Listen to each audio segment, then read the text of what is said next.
Hi, hello. Did the ads run? I'm so confused. Gay. Gay.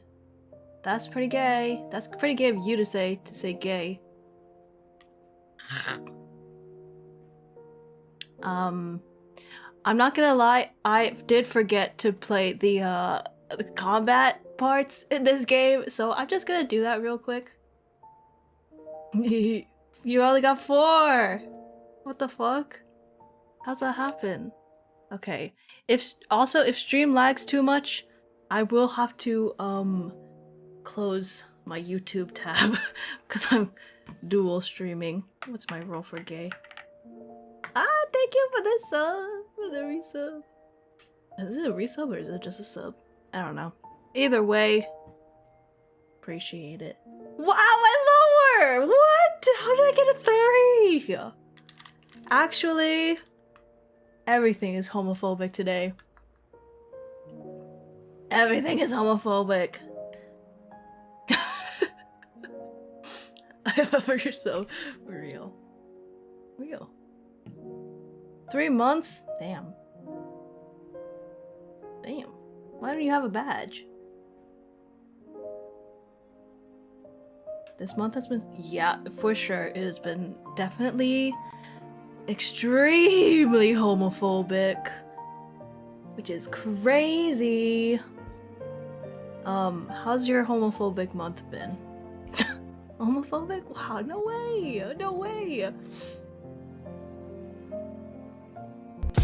There it is. There it is. It worked.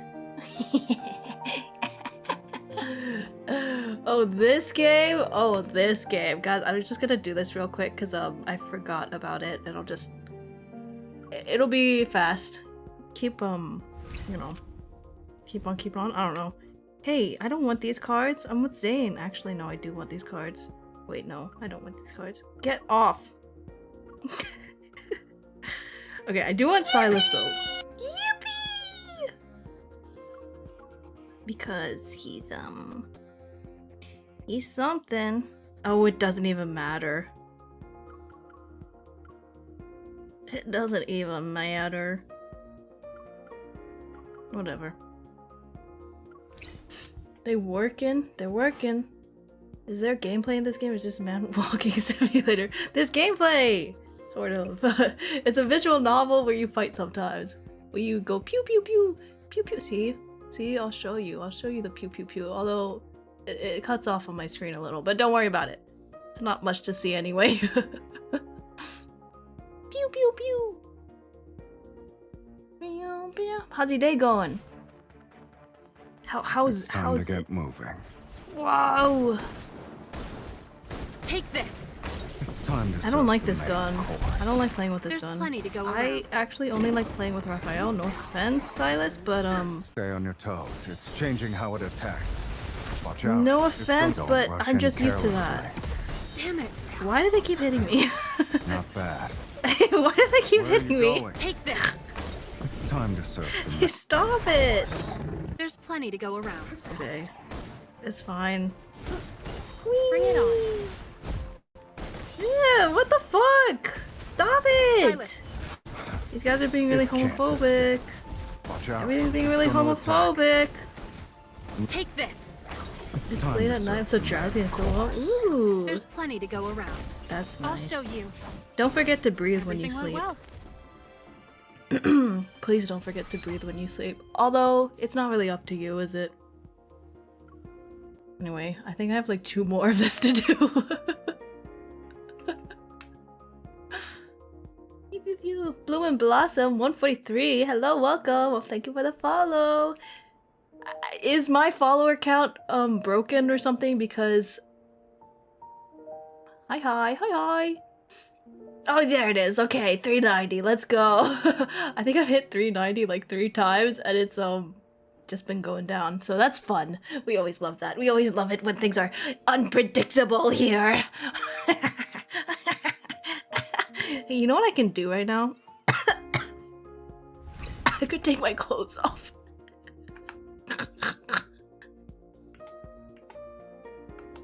I could take my clothes off.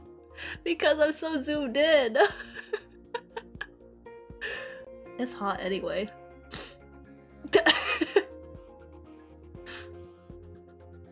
What does that mean?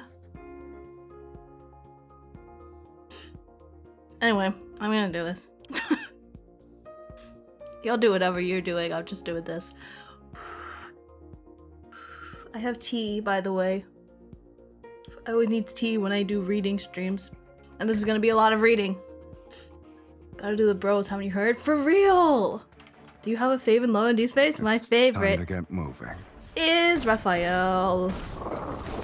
It's not my fault. He, It's gonna attack. actually... It's time to meet your man. I don't know what he did, but... It's your turn. God, that bitch. If you say so. I hate him, but I love Halfway there. him. It won't take long for us to be done. I hate him, but I love him. His attacks are getting Real. stronger. Take this. It's time to serve the main course. Raphael is Plenty to so, go around. like, Eat this. best friend coded. You're too close. Which is like, I That's shouldn't my spot. like that, but honestly, at this point, why do I expect anything else? Bring it on. Because I always go for the best friend, This is only you know, the friends to beginning. lovers thing. There's more than a take this. I think that's just the time to serve the main demi-romantic in me, There's plenty but... to go around. It was a piece of cake. Let's do it again next time. I'll show you. Listen, I'm not gonna get romantically involved I with guess someone it's if I gonna don't fight dirty. know their true colors. Silas. If I don't want to spend time with them all the time. Are you up for a joyride Right? later? Where do you want to take me? Guess. I hear mine was Dungeon Master for what? What?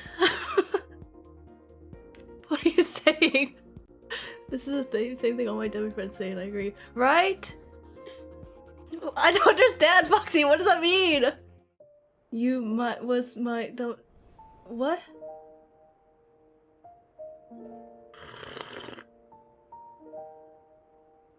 My. Oh, okay. Okay, that makes more sense. That makes more sense. Guys, are my shoulders too distracting? Wait, I have my shoulders on. I should have my shoulders on. I have my shoulders showing anyway. With my normal thing. I could take the mesh off.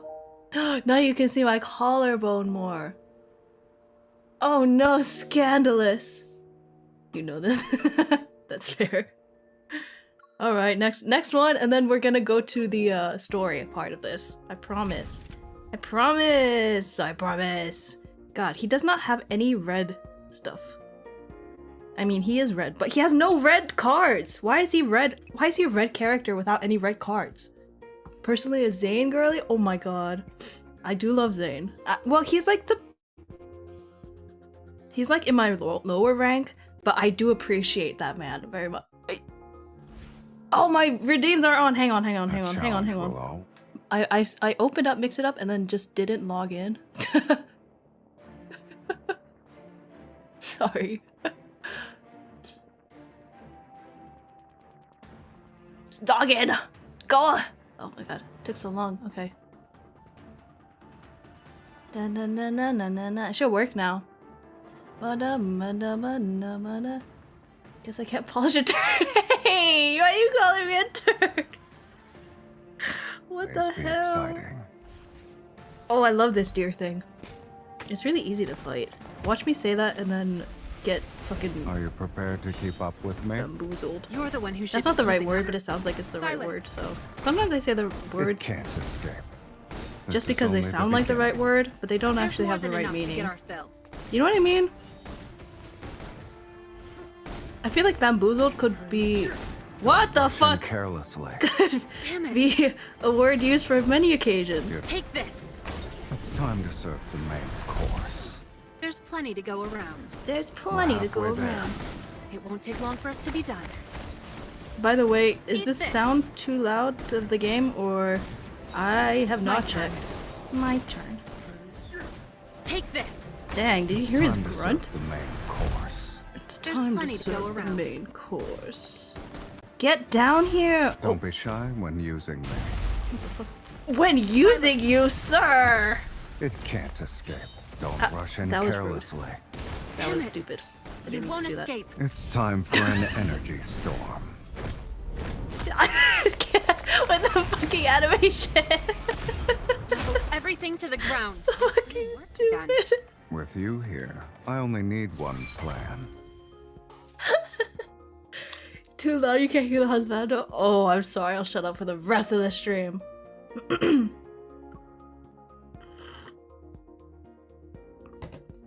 Silas is the most unhinged thing sometimes. I know! I do love him. I do love him for that too. You live with the abuse for your chat? How did you know? How did you know? British accent. Alright, I'm feeling a bit unhinged right now, so I'm gonna go with the Cockney one. Actually, I don't really think it's really that, but it's probably not. It's probably not, bruv. But, whatever. Who gives a damn? This part of the story is so... What? I'm scared because I maybe saw a little bit of it, spoiled a bit, and there's a animation part. What is it called? What is it called? You know when it's not just the reading on the screen, it's actually them moving and stuff. That's what I mean. Lore drop? Yeah, like the Kindle. Exactly. Oh my goodness. I'm excited. Honestly, the last chapter was quite, I was quite bored by it a little bit. I fucking hate... Not Benedict. What is his name again? I forget. So much lore my brain can't comprehend. Ooh. Chapter. What is it called? What is his name? Carter. Carter. I hate him. I hate him so much. I hated him from the beginning.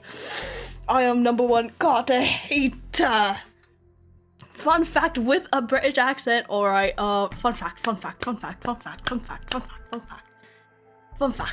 Teach you accents, alright. I don't know how to do that because I'm not good at it, but... Shit, what's a fun fact? What's a fun fact? Literally stole Zane's... I know! What the fuck is this problem? Okay, fun fact. Fun fact about penguins. Fun fact about penguins is that, here's the thing. I never really know what's a fun fact because my knowledge is not... Okay, fun fact about penguins. Shut up. Shut up. Shut up. I can't think of anything. I can't. They do give each other penguin levels. That's actually only one type of penguin. Or maybe it's like a subset of penguins. The accent left left the room. Maybe it's a subset of penguins. I'm not sure, but I know that is not all penguins, of course. They're gonna meet the boot. What the fuck does that mean? You know what? Okay, this is not really a fun fact about penguins. It's more a fun fact about me. Is that when I was little, I thought emperor penguins were like human height. I thought, oh, it's the biggest bird. No, not the bird. It's the biggest penguin. It must be big. It's not that big. They're not that big. They're actually quite small. I don't know why. You know why? It's because of Happy Feet. Because Happy Feet fucking is weird. And they didn't do the proportions right. Like, they didn't make it obvious that the proportions were different, you know? Human height penguin is fucking scary. They're silly harmless. Yeah. It was a bit silly on my part. Anyway, let's get into this. Reading. Oh, I forgot my reverb. Okay, let's go. Benedict extends his hand as a friendly gesture. Zane barely returns the handshake before quickly withdrawing. Wait, you two know each other? Get out of Why here! didn't anyone tell me? Dr. Zane and I met at Mount Eternal. However, it was a brief encounter. Why does he sound like he's like a robot, kind of? He kind of sounds like a robot. Love how the one Happy Feet scene about 2 penguins sliding through. What? Not one Oh, yeah. 2? Wait, what? It's like all 5 of them.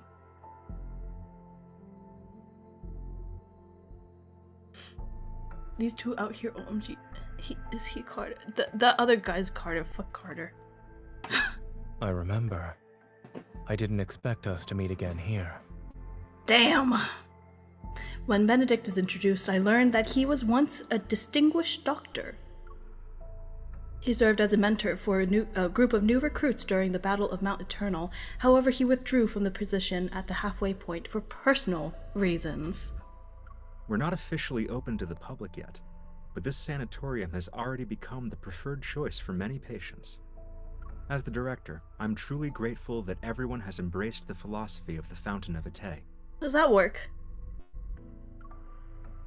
Through the glass walls lining both sides of the corridor, the sanatorium's new patients can be seen. They're undergoing a physical examination. They can see? With the physical... It's fucking weird! Each patient is accompanied by their assigned medical staff member. The checkups proceed quickly with virtually no waiting time. When you hear rebirth cocoon, what comes to your mind? Metamorphosis. Can you say... I don't... What? Why is his voice so pretty? Outside the ascending elevator, the stark whiteness gradually gives way to green. A vibrant garden appears before us. And suddenly, everything clicks. When someone returns from death's door, and this is the first thing they see. A crescent-shaped corridor encircles a towering tree surrounded by emerald-like grass dotted with vibrant flowers. The area overlooks a circular azure lake.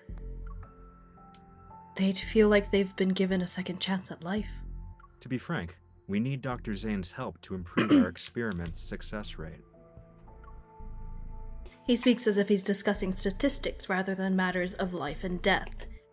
Fuck you, bitch! If there's still room for improvement, shouldn't you inform your patients about this so-called success rate? They're aware. Oh, The okay. patients who've been given terminal diagnoses voluntarily agreed to participate in the experiment. It's a deal with mutual consent. Mutual consent with people at death's door. Bitch ass, you motherfucker. You motherfucker. Besides, who would choose to wait for death's certainty when given the chance to roll the dice of fate? Me. I would. I wouldn't trust you guys. You should become the last. At this point, maybe I am. I'm not spending an what is the word? So much money on. I actually need to back up because of reasons.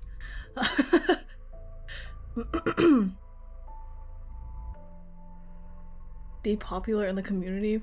I believe it. As the elevator doors open, an unexposed what? An unexpected gust makes me squint. Before me is an unfamiliar white corridor. It's empty and clean. The corridor is lined with separate rooms on both sides, and through their semi-transparent glass, I can see egg-shaped experimental pods. This is yucky. Ew, ew, ew, ew. What? I feel. Is this Baldur's Gate? What is this? The thing in the Lae'zel's thing with the. Oh my god, I can't. Here are the rebirth cocoons. Their mysterious nature has been revealed. Mounted on bases lined with energy circuits, they emit a gentle glow. Apparently, I cannot read today. Contrary to what we expected, Carter and Benedict seemed quite willing to show us everything. Yet, what we see feels like a meticulously crafted exhibition for the visitors. The light bathes everything in soft, warm tones to create a sort of cocoon effect. Even the air filtration system can be adjusted to simulate different scents based on mood. Every detail was made to spark a desire for life and create an illusion of truly being alive. A soft hum fills the air as fluorescent blue energy flows through the tubes and rapidly enters the chamber. The connected motor displays the rebirth cocoon's interior in real time. Why can't I never say rebirth cocoon? You should do a tier list for cards. Oh, that's actually a good idea. That's actually a good idea. This game makes it so difficult to play. Yeah, it's at first it's easy, and then later it's like, oh, you can't get any more diamonds. Sucks to suck, bitch. Give us money. That's what it's like. Yeah, you cannot play this game. Sorry. I have work to do, but I also need to check on Caleb's restaurant. We're get real. Oh no. Inside, a younger girl receiving treatment clutches her chest. She takes deep, labored breaths. Pain covers her already pale face as she breaks into a cold sweat. Her hands tremble, and she soon starts convulsing. Seconds after the device activates, her breathing steadies at a remarkable rate. Her convulsions stop. As time passes, her breath finally becomes regular.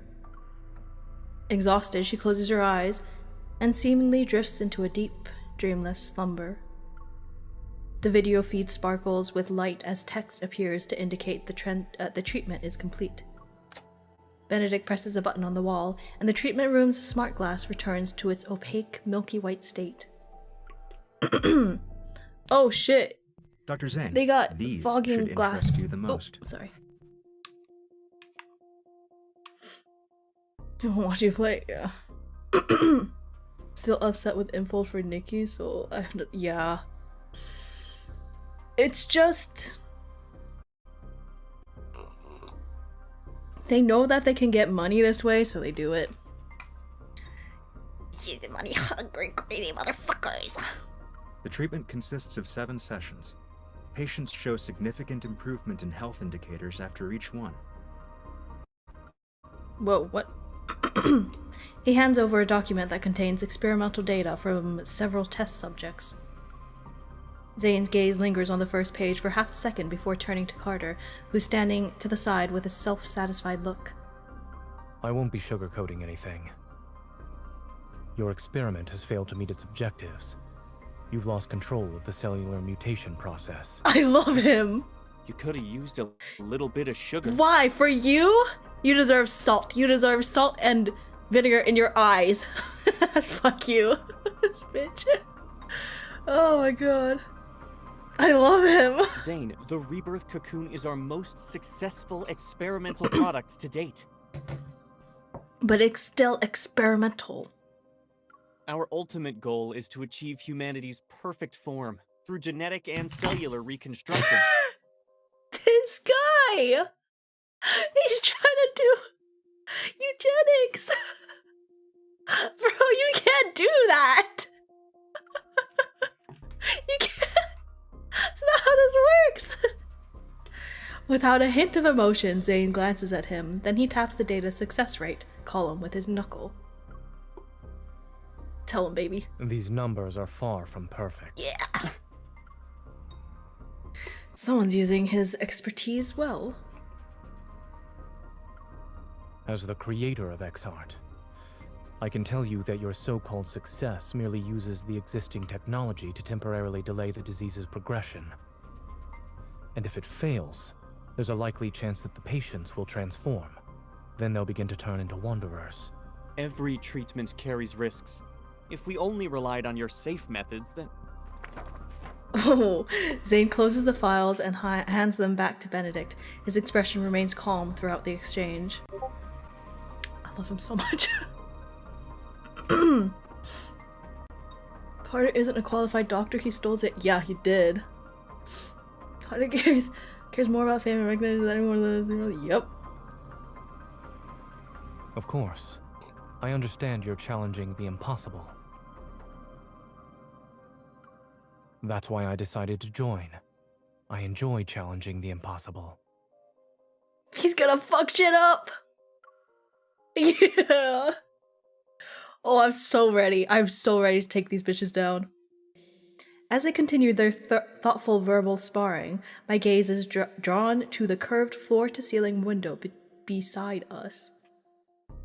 Outside, patients in white hospital gowns walk across the verdant lawn. They create an unexpectedly peaceful scene. At that moment, my heart detects a strange energy. It pulls me forward. This feeling, it's just like before when I was in the ruins of the Gaia Research Center. I gently nudge Zane. He understands and takes a step to converse with Benedict and Carter. Then he successfully leads them away. Oh, I love that. I love a competent man. After making sure no one's around, I slip into the descending elevator.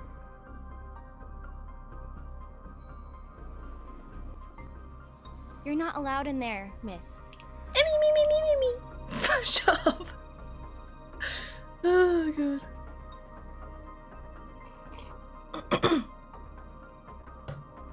Is this one big story? Yes, but there are also like sub-stories within each card that you get. Some of them are based on the main story, but some of them are just like, here's a little bit of fun. Here's a little bit of a fun time. They misgendered, yeah, bitch. Watch them get. Oh, I'm gonna punch them in the face. I see. You can't go there either. Miss, visitors are restricted to the public areas on the first and second floors. We aim to respect our patients' privacy. Great. And yet, you are turning your patients into monsters.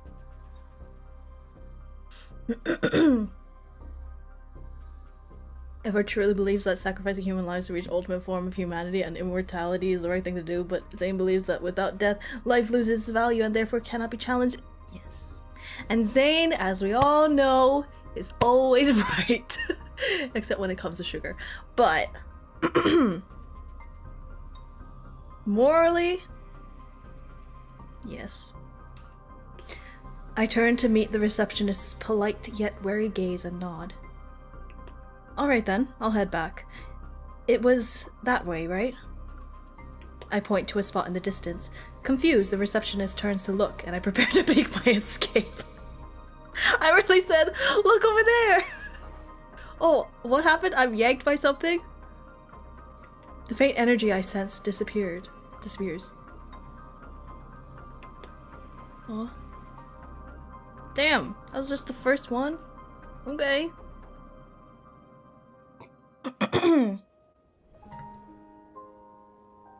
Undercurrent. In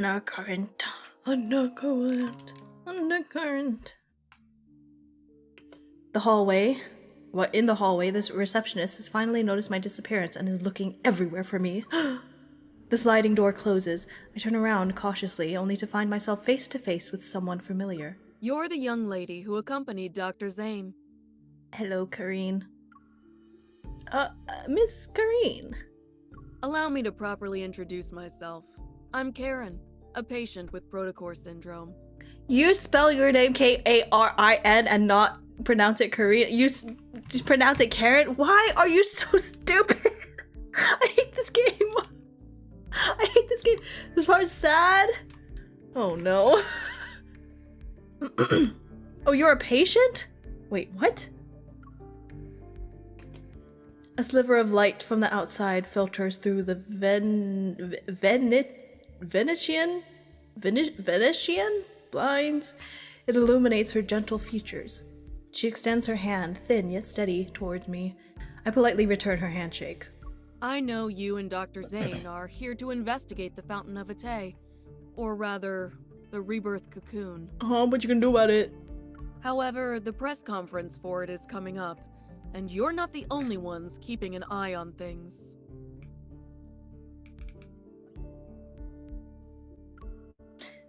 You said exactly what I was thinking. Are you also undercover so you can gather the information? She nods, but after a moment passes, she shakes her head. Sort of. My original reason for coming here was simple. I wanted to live. Yeah, fair enough. Isn't it strange? After all, I was a war correspondent who once risked everything on the battlefield. Yet, after returning to civilian life, I'm afraid of death. I even believed in far-fetched promises.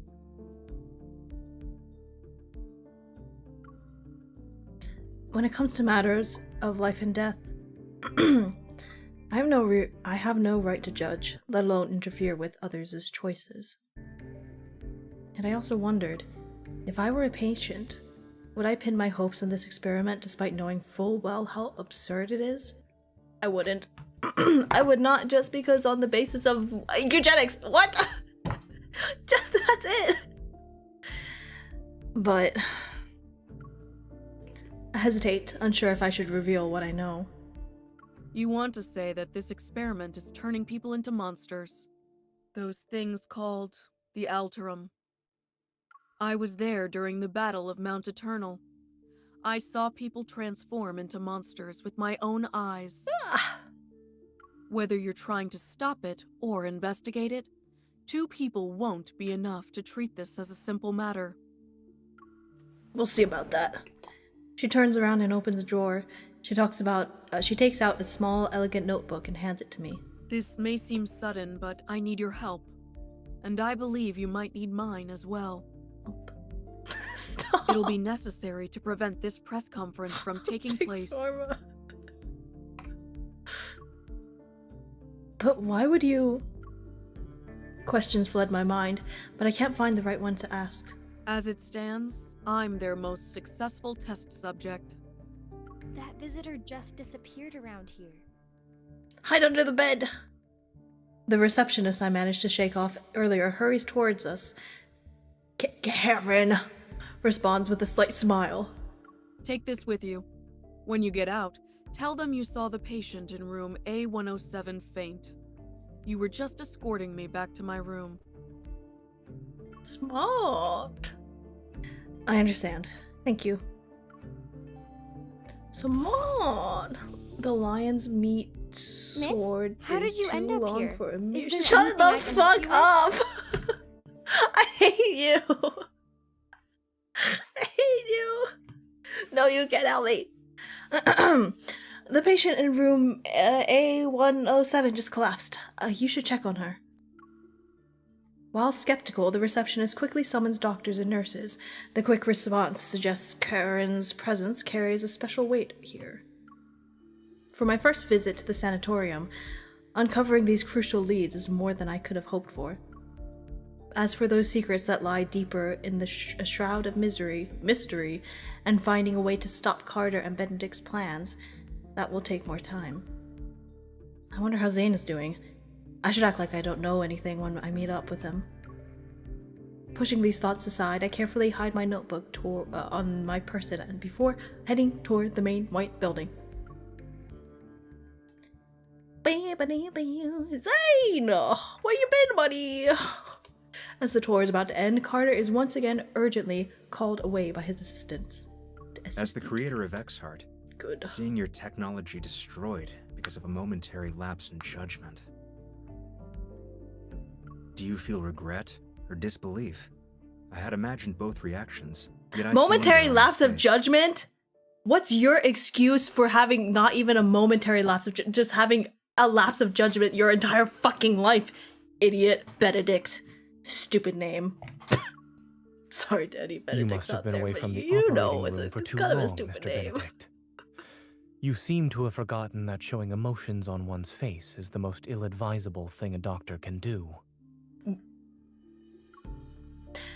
Benedict smiles and chooses to ignore the sarcasm. I'll be honest. I don't trust you, Dr. Zane. But no one else has your outstanding qualifications and experience. It's precisely why I want to bring you on board, even when I know you don't agree with our philosophy. Since you're being candid, Mr. Benedict, I'll also discard the pleasantries. As I've said, I want to challenge the impossible. We each have something to gain, no? This collaboration could work. Is challenging the impossible your only reason? Will you really let others handle your life's work? Don't you want to find out who created those Alterum? Ugh, shut up! You certainly enjoy speculating about others' feelings. Ooh, that's a good line. That's a good line. If I use that though, people are like gonna say I'm stupid, but it's a good line. You certainly enjoy speculating about others' feelings. Ugh. That, as a fellow autistic, and I say fellow because this man is autistic, as a fellow autistic, that hits so much. That hits so hard. What the hell? Stop! Stop saying shit like that in my chat! I just can't help but Mod, wonder ban yourself. if your bold experiment back then was completed, would the results have been different? In any case, Miss Hunter will tell you about her impressions of the tour after she's done with her disappearing act. The clamor from downstairs seeps through the window and causes subtle vibrations in the air. Calm as always, Zane meets his gaze. I look forward to our cooperation in the future. Me, baby. I'm a baby and I'm doing something stupid. Just because it looks cool. I'm not even thinking about the ethics of it. Ethics! Do none of us have ethics in this universe? Ah, stupid bitch. If I have to go lock in, bye-bye, enjoy the rest of the story. Thank you, I will, probably. I hope so. It looks like it's gonna be fun. But thanks for stopping by. Have a good time locking in. As much as you can. Alright. Thawing snow. I'm gonna eat some snow. I'll eat some snow, alright. I'll eat some snow. Would I eat your snow?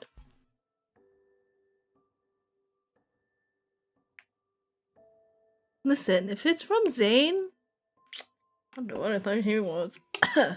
And just like that, our first tour comes to an end. He probably wouldn't be into water sports. Thinking about... He's a doctor, right? He probably wouldn't be in... Although he might be into it because it's like...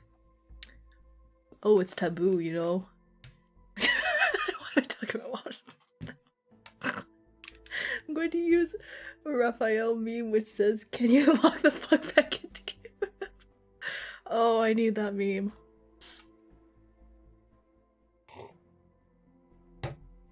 He would say that too. He's such a zoomer. And just like that, our first tour comes to an end. After leaving the sanatorium, life with Zane seems to have returned to normal. Barely finding a moment's rest, he rushes between Oxo Hospital and the sanatorium. For the time being, Ever seems preoccupied with their grand vision of the Fountain of Atay. The leads related to the Aether Core have also gone cold.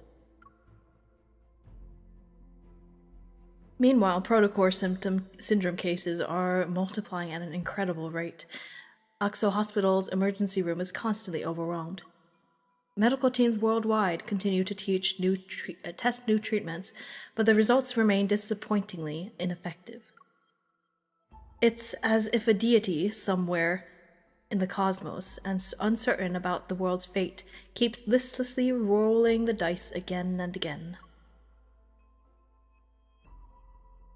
Emergency room. Oh! Aren't you supposed to save people's lives? Oh, hello! My wife Hi, is you. What's his name critically again? ill, and you're just letting her die. Oh my god. That's kind of... Okay, that would be terminally ill, but okay. Well... Where's Dr. Zane? Isn't he the leading expert on Protocore syndrome? Why can't he see us first? What's this guy's name again? I forget. He's not Andrew. I hate Andrew. Andrew can fucking die in a ditch. Doctor, my child was perfectly fine yesterday. Grayson, his name is Why did the Grayson. condition Yes. worsen? In the break room for the Division of Cardiac Surgery, the doctors and nurses can finally get a few minutes of rest. Exhausted, they slump into their chairs. We're humans, not gods. We want to take care of everyone too. In 3 days, Ever will officially unveil He's kind of a the cutie. reworked cocoon at their press conference. It is designed to treat Protocore syndrome. Shut We up. interviewed Ms. Karen, one of the first patients who underwent this treatment. She will appear at the press conference. I don't think she... We might be witnessing a medical revolution. I don't think Only she's on time your will tell. side. I don't know whose side she's on. I think she's on her own side. Everyone remained silent as they watched through the transparent partition in the door. From the corridor, they observed Zane's focused expression. Isn't Dr. Zane supposed to be on leave? Officially, maybe. Yvonne! Emily's just busy with other projects. Oh my god, I love her. Things just aren't the same without Dr. Zane here. Who is this? Seeing him around makes me feel at ease.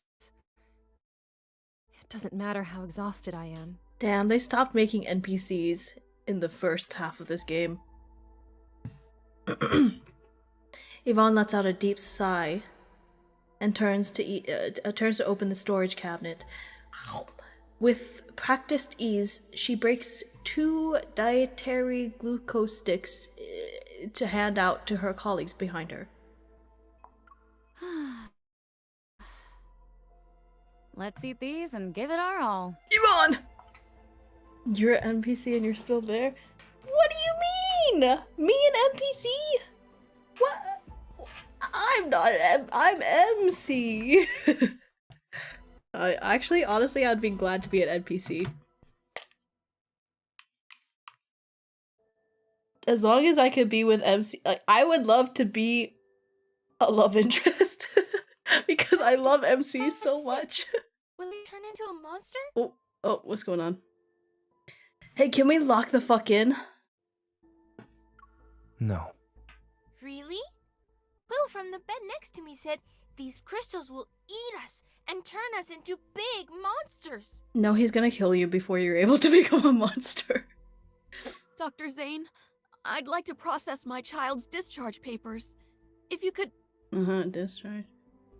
Lexi's condition has shown improvement. I advise you not to transfer hospitals at this time.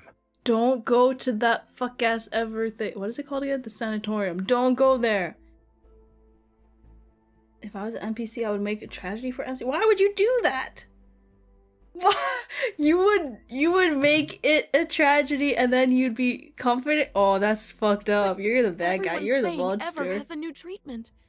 We really want to try it. God, I need a middle finger toggle. The amount of times I do it IRL. I need it. Maybe they're... The pulmonary artery aneurysm has ruptured. There is insufficient blood volume for circulation. Dr. Zane, we can pronounce the time of death. Oop. Oop.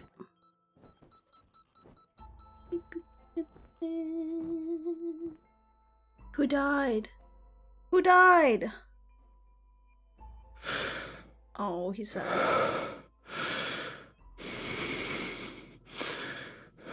Okay. Time of death. 2:23 a.m.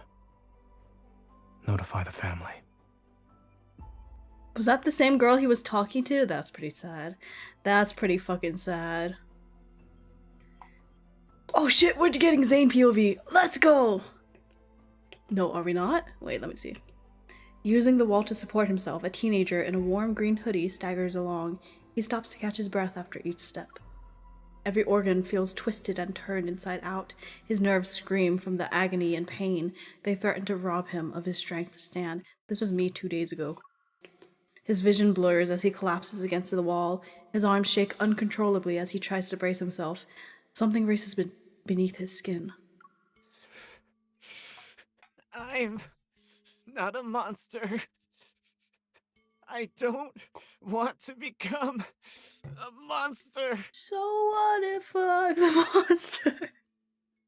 The violent urge surges through him once again as he stares at his hands. They're covered in sharp crystals. He's fighting against the impulse to plunge them into his own heart. Damn! Yet he can't bring himself to do it. Cold snowflakes fall onto his body that's reached a fever pitch. A man's steady footsteps approach. He stands at the end of the road, his tall figure nearly blocking out all light from the street lamp. Again!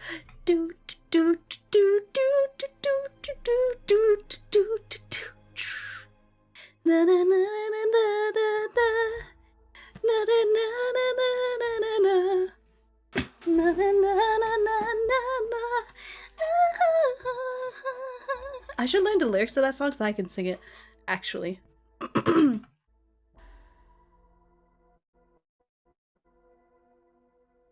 The teenager can still make him out, however. I can make him out, too. You're the killer. Or the doctor. We meet again. Doctor! This isn't a coincidence. I'm here specifically because of you. Doctor? Is that so? Am I turning into a monster? So I'll become a monster. He forces his eyes to close for a moment, but even his vision is starting to blur. The man clad in black slowly approaches him. The teen feels an unexpected sense of peace. I knew you'd save me. Oh, that's kind of sad. Just as something foreign bursts through his skin to strike at the man before him, the teen hears the crystalline sound of ice forming beside his ear. It'll be over soon. Oh, what? So happy you get it now. Oh, what? He killed him. The patient in room A103 is experiencing memory loss, continual emotional detachment, and exhibiting behavioral patterns that differ from usual. 3 days after entering the rebirth cocoon, the boy from room A210 disappeared without a trace. The patient from room A379 experienced a violent episode while awaiting treatment. Yeah, for sure. The rebirth cocoon's performance has improved. I was chosen as the ideal test subject. They believe I'm the closest to success. Didn't we already do this?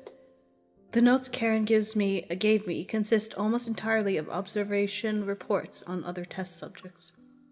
Her journalist's instincts made her distrust this research project from the start. She had already noticed something was off about it. This is... A worn, creased photo slips out from between the notebook pages. Its edges reveal the countless times it's been handled. In the photo, Karen is holding a little girl who is no more than 3 years old. Both of them are smiling at the camera. Is that her daughter? I quickly understand why she wants to live despite her doubts about this project. Okay, fine. Yeah, okay. When did you get back? The breaking dawn appears outside the window as the sky grows brighter. Perhaps it's just my imagination, but I think I see those black ice crystals on his arm again. But when I move closer to check, it seems I'm imagining things. Zane watches me without saying a word. I realized that I only came over last night to help feed Shichi, but I got so caught up in analyzing the clues that I accidentally fell asleep on the couch. Sorry, I went a little overboard when I made myself at home. A moment passes, and a faint smile tugs at the corner of his lips. Is there a passcode in this house that you don't know?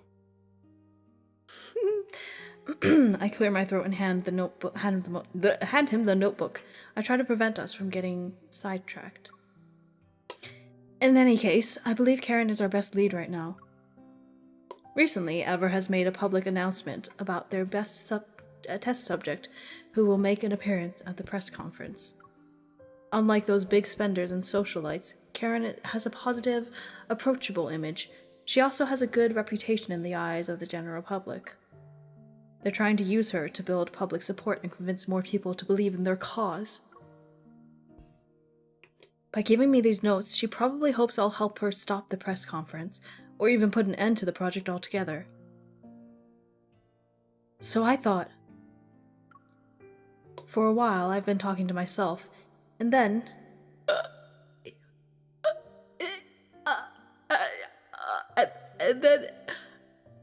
and then he hugs me from behind.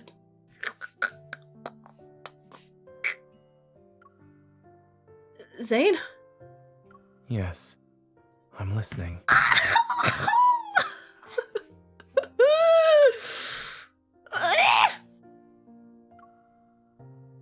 His embrace is gentle, as if the slightest touch might shatter something fragile. Don't shatter me, I'm fragile. I am so fragile. My bones break immediately. That slightest. Actually, I've never broken a bone. Did something happen? It's cold. Saying doing more than just listening. He is! Me too.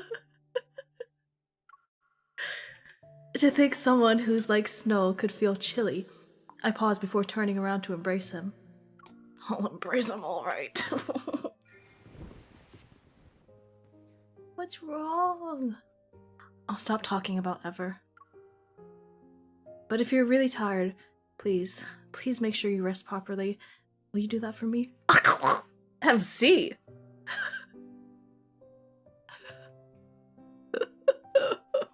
Oh no, I'm cooked. Oh no, Dad, I'm cooked.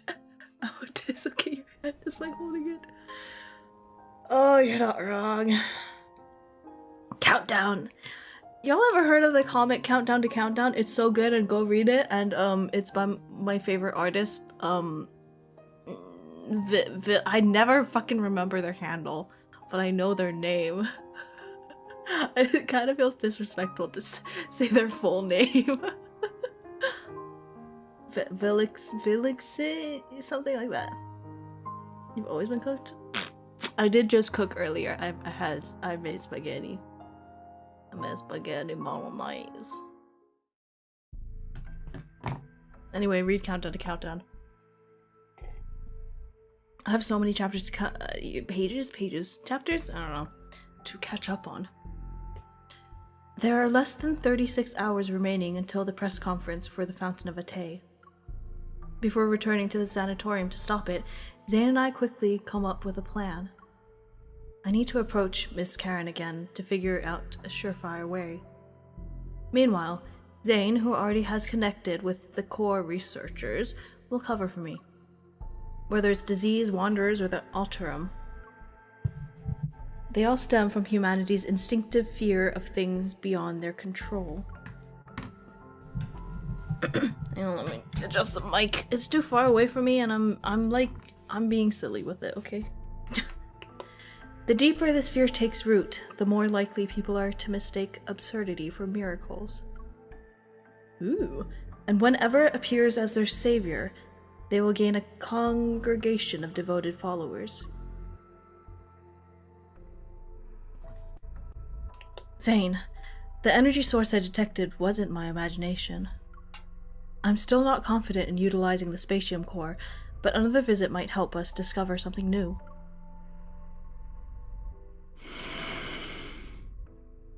Is he still hugging me from behind? All right. Oh no, I turned around. Right, okay. I turned around and got my knees. Ah! Zane nods. I was prepared for a lecture about not abusing my power, but he says nothing. Here, put it on. What am I giving him? I would love to see him in some lingerie. Oh my god, now is not the time! To ensure the mission runs smoothly, I've borrowed cutting-edge equipment from the Association.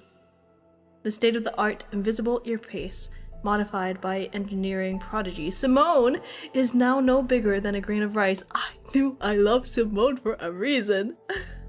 You're taking your best for now. For now. Just for now. I also have a small energy firearm. It's capable of bypassing most detection systems currently in use. I place the earpiece on my ear and gesture for him to come closer. Zane obliges and leans down.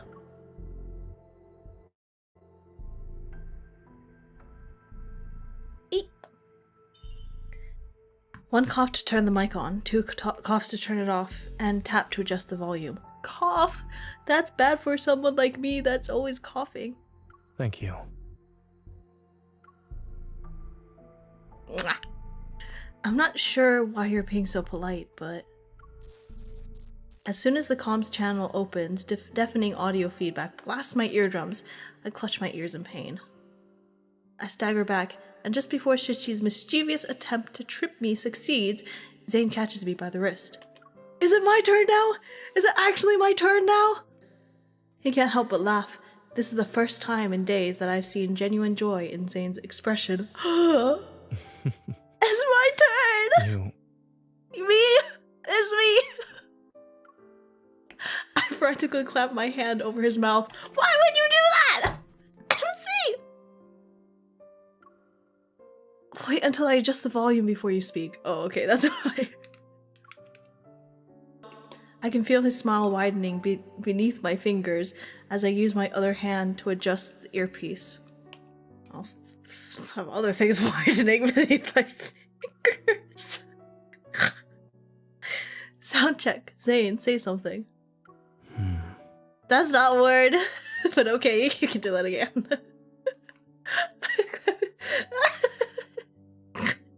You've never asked about the reason for why I picked that as my research topic back in medical school. Oh, okay. Are you sick or something? Is he sick? Is he sick?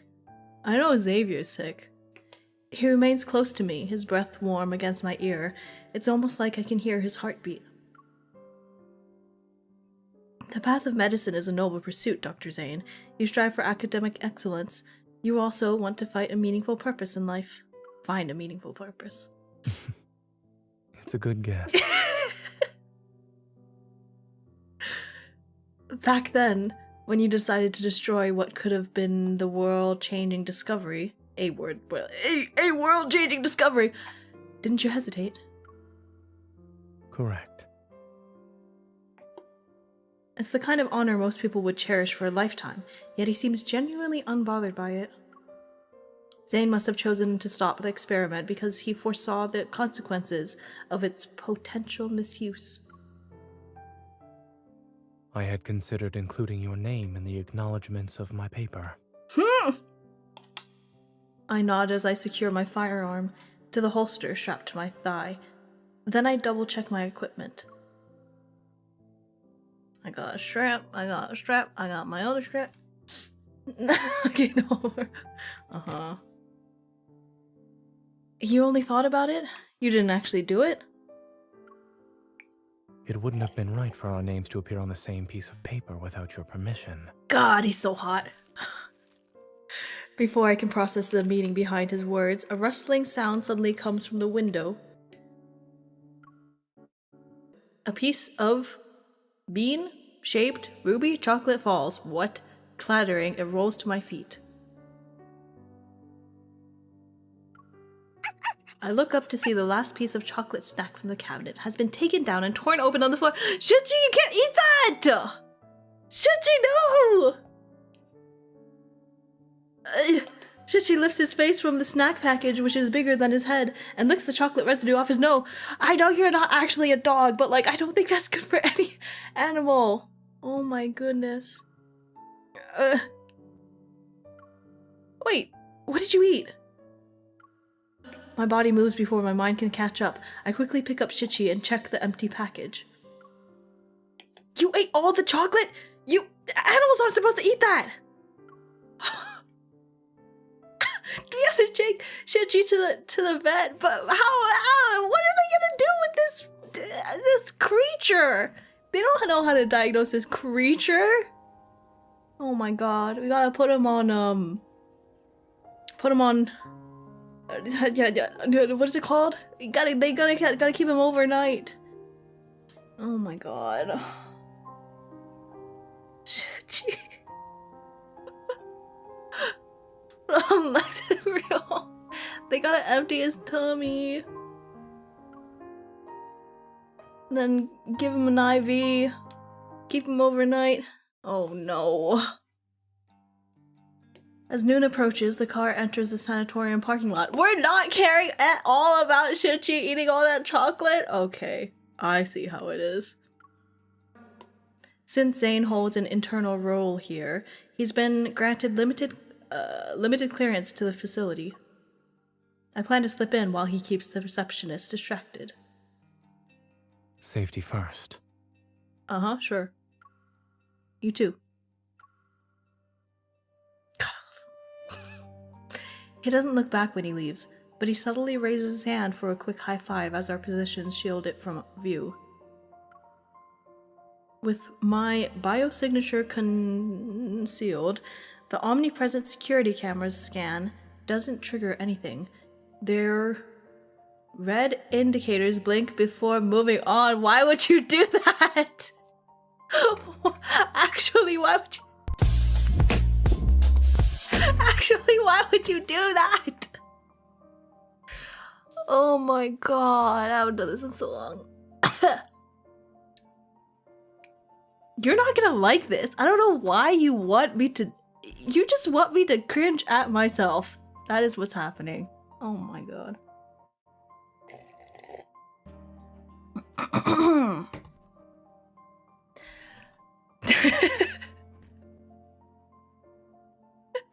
If you don't like it.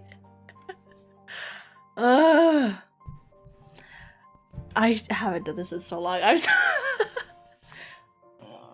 oh my god. Arara.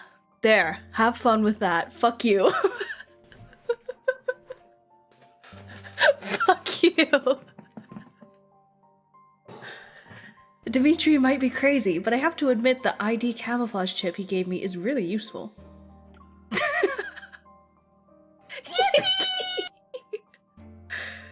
The lush trees and flower beds scattered throughout the sanatorium provide the perfect cover. Dodging staff members in the courtyard, I make my way to room A107 from memory. That's where Karen is. Took so long to get it out, well, is what it is. The staff will change shifts at approximately 12 p.m. There's a small window of time. To be more specific, there's a small window of time where no one checks the rooms.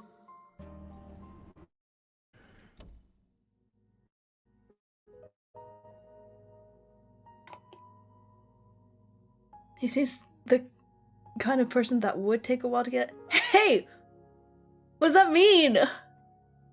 What does that even mean? What does that even mean? My god. My shoes scrape against the smooth wall as I wait for the staff to leave. Once they're gone, I slip through the window.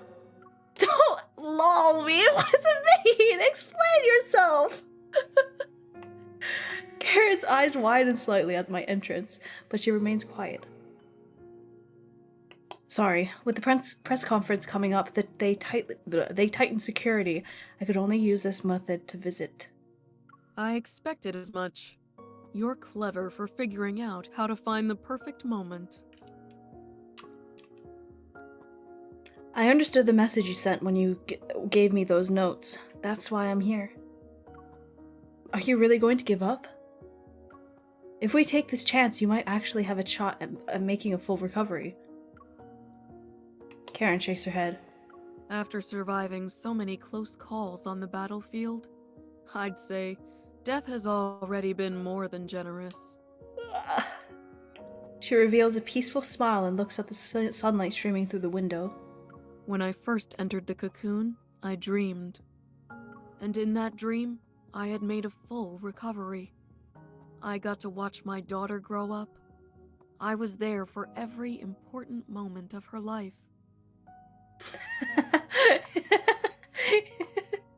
Man says, use your brain. Amazing. Okay, wait a little bit after this story. Dog is wanting food right now, but I'm a little busy. At her wedding, I hugged her while crying. But the face reflected in her eyes was unmistakably that of a horrifying monster. Whose wedding? I wasn't paying attention. I'm sorry, Karen. Her gaze dims. Outside the window, a butterfly, drawn to the artificial flowers in the vase, crashes against the glass again and again. Ooh, metaphors! When I came to my senses, I realized I wasn't hugging her. My hands were around her throat. I only wanted to hug her. So why did I make her cry? Oh my god. Sensing my hesitation, she pulls the ivy line from the back of her hand. My dear, have you heard of Zhuangzi's butterfly dream? I've always wondered who was really dreaming. Was it the butterfly, or Zhuangzi himself? I have not heard of that, but I think if I I can't tell who I am anymore, imagine what that then is. the whole world has become my cocoon. The time I still have doesn't matter. I've made my decision. What would you like me to do? The press conference is scheduled for noon tomorrow, less than 24 hours from now. In an hour, they'll place me in the cocoon for my final examination. You need to locate the cocoon's power supply and cut it off completely. That would make me a criminal! Why would I do that? How is this gonna help? Exactly? No. The cocoon is connected directly to this test subject's consciousness. A sudden disconnection could lead to unpredictable effects on her already fragile body. Don't worry about me. I'm prepared to face the consequences. I'm not! You didn't ask me! I'm not! Finding a suitable test subject like me isn't easy. My dying wish is to make me, you a terrorist. This For is real. the best way to stop them. How is this the best way? Oh my god. I'll find a way to get you out of there. Even if you could carry me, my body wouldn't survive a strenuous escape. I know she's right. Once the guard's shift ends, they'll quickly discover their most important patient has disappeared. Every exit in the sanatorium will be sealed off by then. If this is to be my final battleground, then you must help me. Please. I understand. I don't understand! Oh my god. After leaving room A107, I move quickly without any hesitation and stay out of sight. Did you hear? Patient A379 suddenly lost control and became violent just now. Guys, my dog is wanting food right now. I'm gonna go feed her. I'm gonna go feed her in the middle of this, I know. Okay, but I'll be right back.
Okay, hello. There I am. I am back with a broken knee. Oh, oh, oh, oh, oh, oh, oh, oh, oh, oh, oh, oh, oh, oh, oh, oh, oh. Whoa. Is everything good? No, don't come down here. Oh my god, stay upstairs to go poop, you stupid dog. Stupid dog. Oh. Oh my god, I'm so tired. Hydrate. Okay. Got it. Ah. I'm not getting the door first. You can go back upstairs. Okay. I kind of maybe dislocated my knees, my knee a little bit as I was running up the stairs because I need to go to the bathroom, but I need to use my bathroom. I hate stairs. Can't wait to leave and not have stairs. Okay. We're good now. How we doing? How we feeling? How we feeling? Alright, let's continue. It's fine. Dr. Carter said that was normal. Dr. Carter is a little bitch. You gonna trust Dr. Carter of all people? His name is fucking Carter, and he looks like... I'm not gonna say what I was gonna say. Feeling? I can feel. Oh. Can you? Sometimes I feel too much.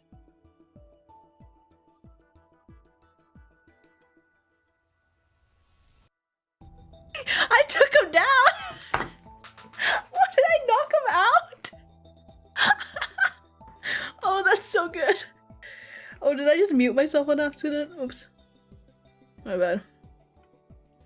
The sanatorium is massive and many areas are restricted. A blind search could last until nightfall and still be a failure. What I sensed that day, it must have been the cocoon's energy core. I take a deep breath and activate the spatium core's power once more.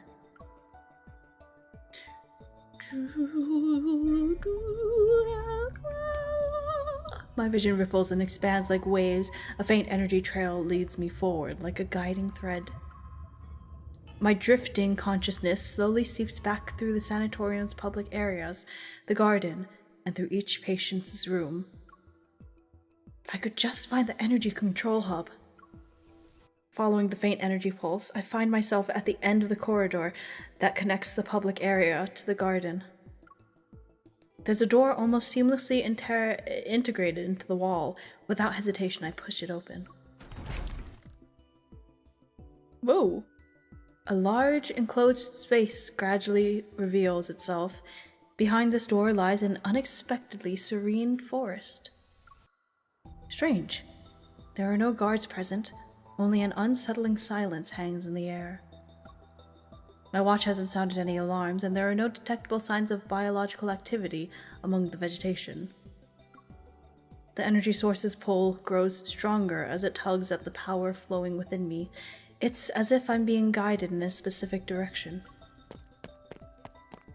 Past the forest's winding paths, an unexpectedly elegant old building comes into view. That must be it. The energy readings are at their strongest there.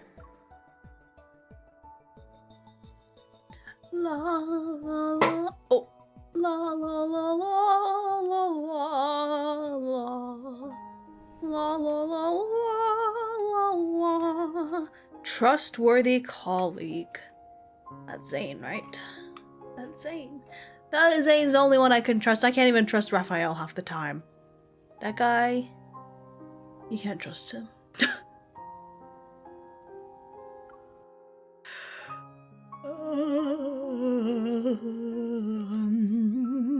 Zane!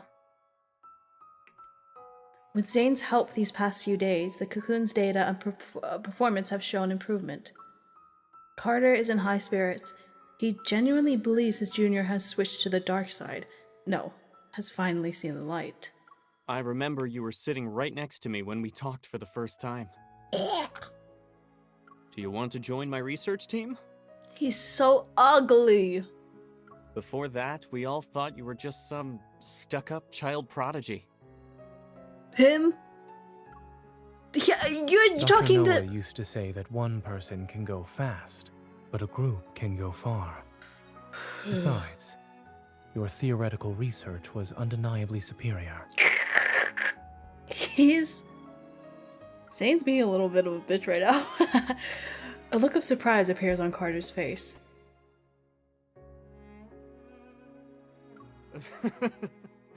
Back then, you were the youngest and quietest out of everyone. Who knew you'd be the most forward-thinking, boldest student in the lab? Who knew you'd be such a bitch face, Carter? You went ahead and performed what we didn't dare to imagine. And you'd pose what we didn't dare to ask to the most distinguished of professors, until they were left speechless. He's autistic! That's all it is. He just wants answers. Walking and talking as they pass through the streamlined skywalk, the two soon arrive at the sanatorium's central platform. A dusk approaches, light filters through the hemispherical dome like delicate silk. It bathes the courtyard in soft, warm hues. I understand that Ever wants to use tomorrow's press conference to improve the Fountain of Vitae's credibility. But the rebirth cocoon still needs to be further developed. It's not ready to be revealed to the public. It's not ready. Why not? We've prepared the best testing equipment, and all the data will be presented to the public in the most accessible format. Besides, we already have a suitable candidate for a public demonstration. Not really. You don't really. He turns to Zane and his voice becomes more eager. Zane, do you remember what I asked you the night Exart succeeded? I asked if you wanted to change the world with me. Ugh. Carter turns to survey the crowd in the garden below. His figure reminiscent of a smug creator gazing upon their creation. We stand at the center of all our achievements. I assure you that success is within our grasp. Carter, you're making me so sleepy. I'm tired of your bullshit. What do you mean by success? Are you talking about unpredictable success rates? Or how quickly you dispose of your defective specimens when they fail? The smile on Carter's face freezes, then it slowly disappears. In the past, they were patients you fought desperately to save. Thanks for the reminder. I almost forgot how pathetically incompetent I used to be. Wow. Why is it that when I was a powerless doctor, the lives lost under my care were somehow forgivable? But when I strive to be a pioneer, you suddenly care about the injustice done to those who were already destined to die. Carter? When did you become such a coward, Zane? Carter? That incident at Mount Eternal?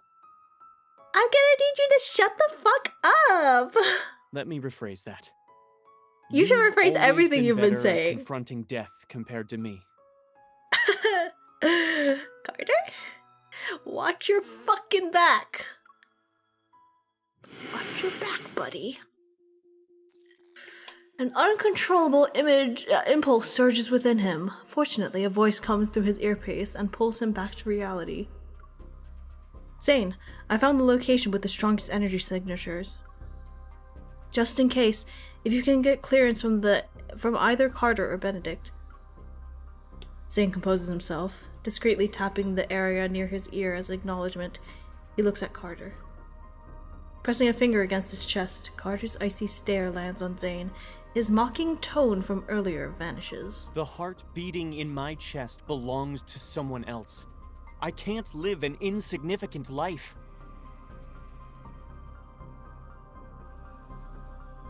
Yeah, you can. That's the whole point of fucking living. That's the whole point of it.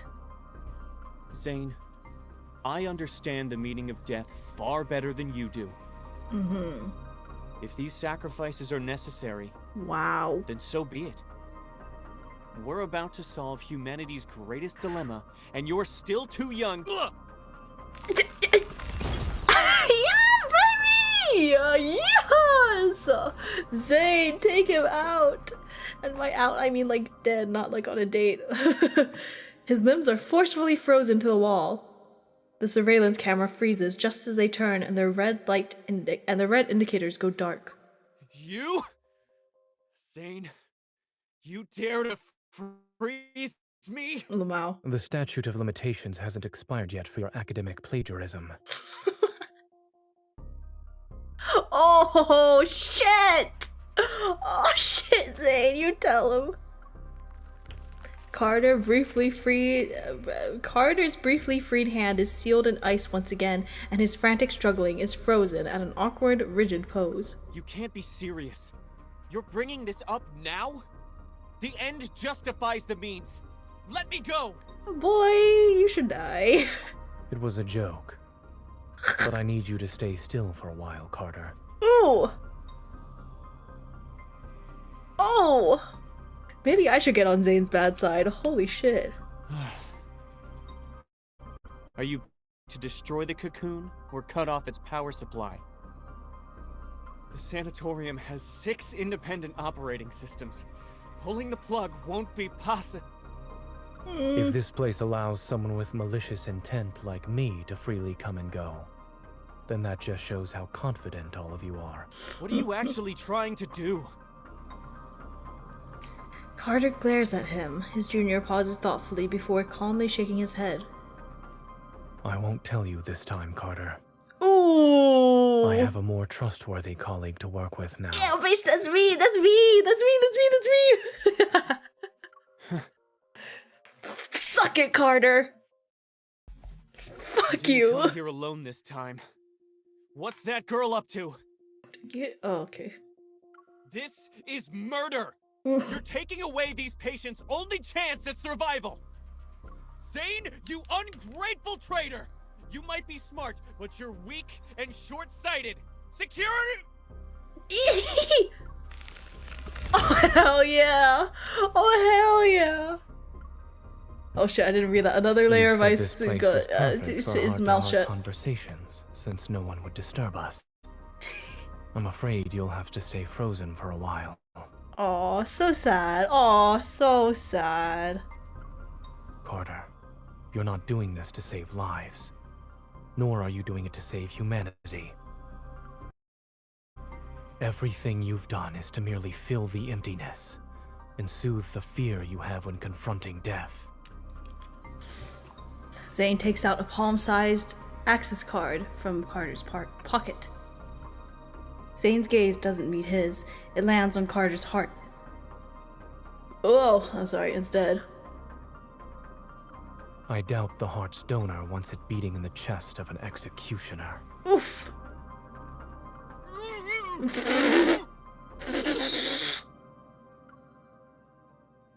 I have to hand it to him. Carter's voice actor is pretty good.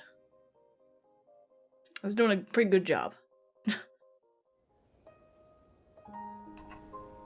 I could feel the hatred in his voice. Wrong one. Alright, perfect specimen.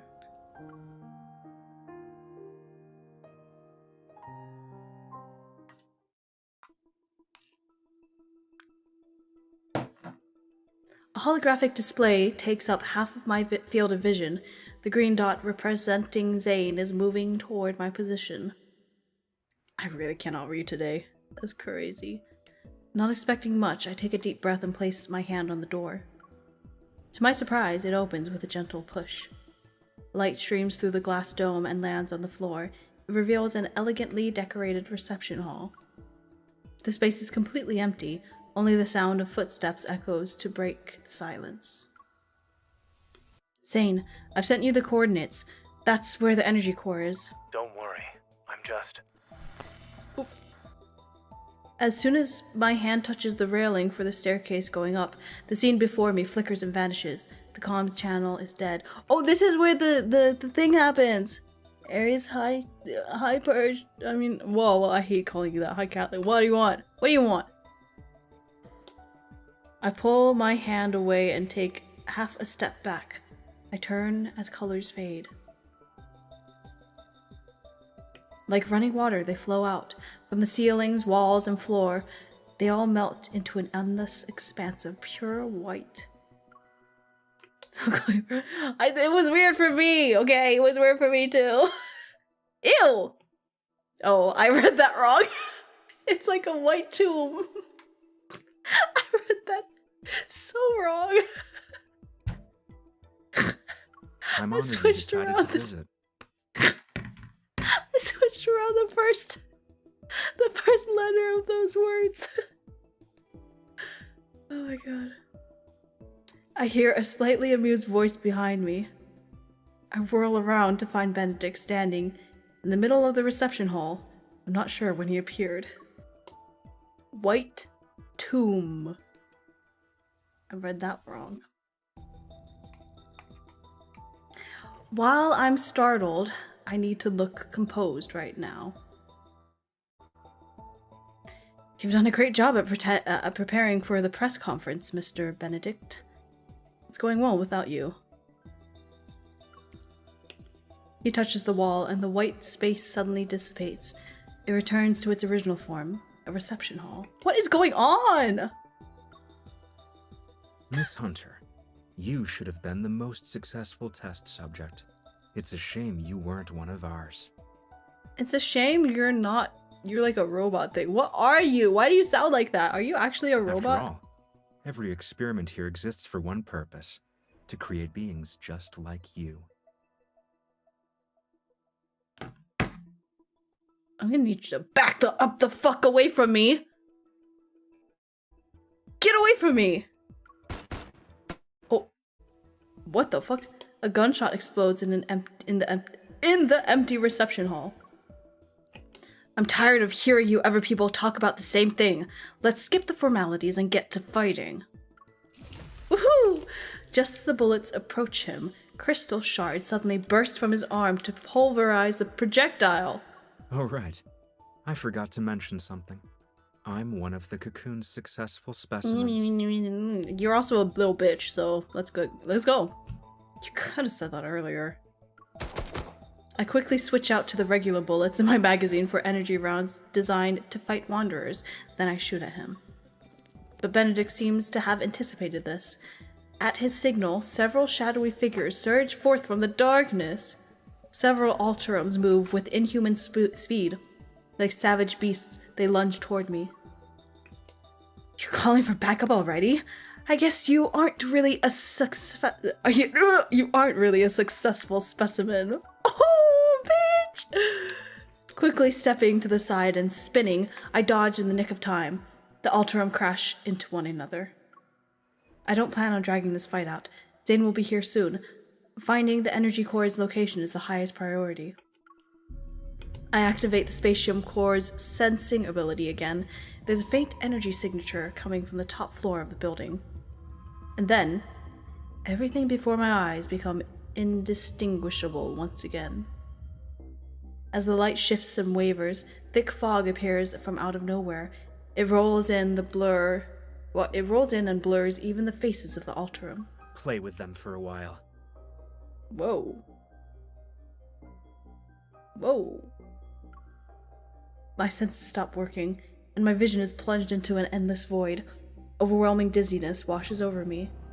Desperate, I try to stay conscious in spite of the vertigo, but my legs give out and I collapse onto the cold floor. I know I've reached my limit. Just before I lose consciousness, the sounds around me fade. In the void, I feel someone firmly grabbing my wrist. It's my turn again! The churning sensation of instability vanishes when I open my eyes. Yay! Are you okay? Yippee! Where does it hurt? You want a real answer or like Oh no, my lips hurt so much. What are you gonna do? Under the flickering light, I can barely make out Zane's worried expression. Before I can say I'm fine, a searing pain erupts from my chest and flows through my entire body. I press my hand against my chest, but the physical pressure does nothing to ease the pain. Stop trying to sense it. You look pale. I grab his hand. Gritting my teeth, I tell Zane everything that just happened. After them! Where did they go? Don't speak. Keep your breathing steady. Zane quickly surveys our surroundings. He pulls my arm over his shoulder and helps me walk. It's not here. Go straight, past the barrier. Whoa. Whoa, it's red. We pass through the hall. The Ultram are right behind us, but it seems they were fooled by the elusive hologram. Thankfully, this space hadn't been warped. Zane pulls me into an empty room and slams the door.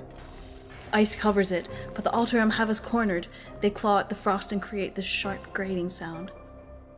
Everything in front of me blurs into patches of color. I try to grab Zane's hand again, but my strength fails me. My hand weakly slides down his sleeve. Oh no. Oh no. Oh no, Oh yay! Oh yay! Oh my god! Fucking hell. He's not gonna do this right, I know it, but it's still hot. Zane? Why am I tied up? Oh shit! It's done. What's happening? What did you inject me with? A suppressant. The energy in your heart has surpassed your tolerance threshold. How does this he will know? ease the strain. How does he know I'm an Omega? How does he know? Better now. I don't know. Oh, my hand! Hand holding. Zane. The suppressant won't last long. We need to leave now. He tied me up just for that. It's Metaflux. Pick it up. Get to work. Oh, uh-oh. Look out. Whoa. Oh, hi.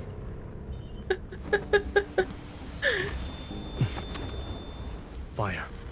Oh, yeah. Pew, pew, pew, pew, pew, pew, pew. Oh, you're still here. How delightful. He's weird.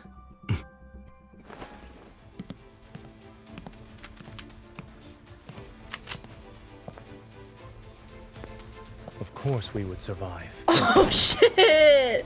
If you take another step, I can't guarantee you'll get out of this alive. Dr. Zane, a hunter fire alarm can't kill a human, but a wanderer can.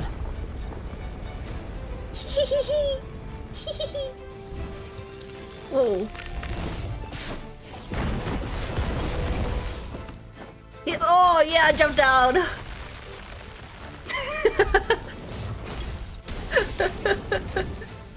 He's too detailed. They should remove some of the aspects like his clothing. I agree. I don't think he really needs clothes for this.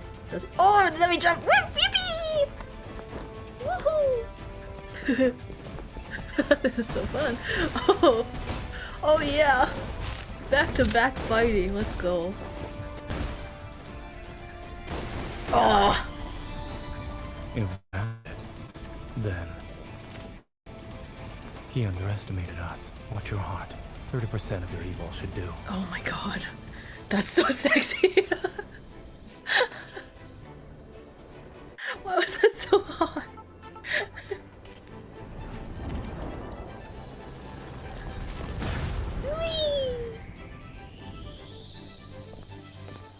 In your case.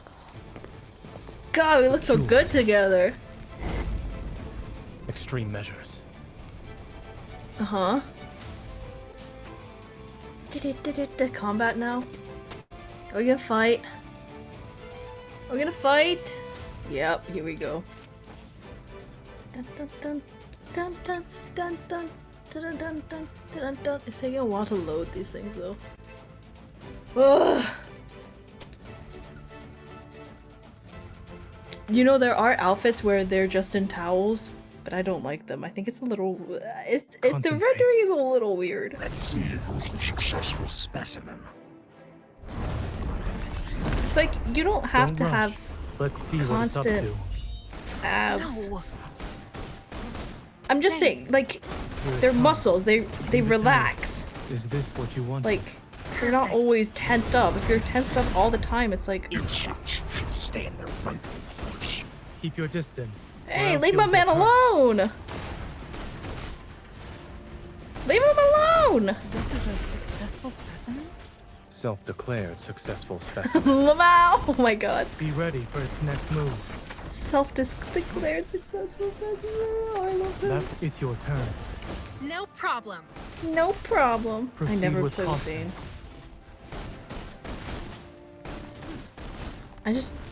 I just don't pull for him, so I don't really have his cards.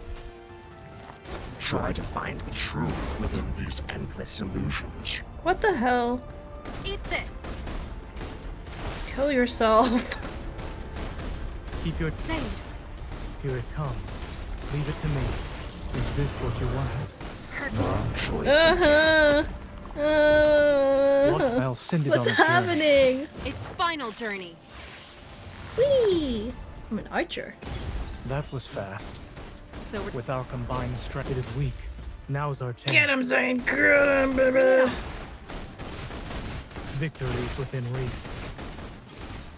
It recovered. Be careful. It's taking so long. Can somebody, like, read me a story or something? I'm bored.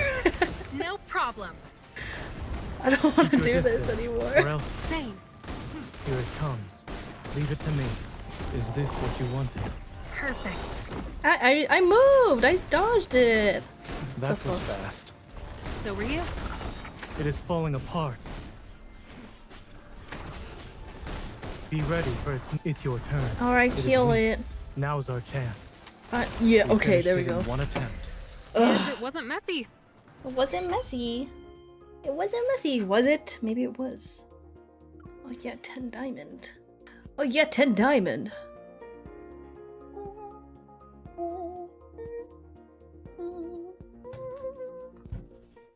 Pew, pew, pew. Raphael, what do you want? I'm busy, Raph. No! I'm busy with Zane. I think he would approve. I think Raphael would approve. Actually, no, he wouldn't, because he's really, he's got abandonment issues like crazy. But maybe with some therapy, he'd be okay with it.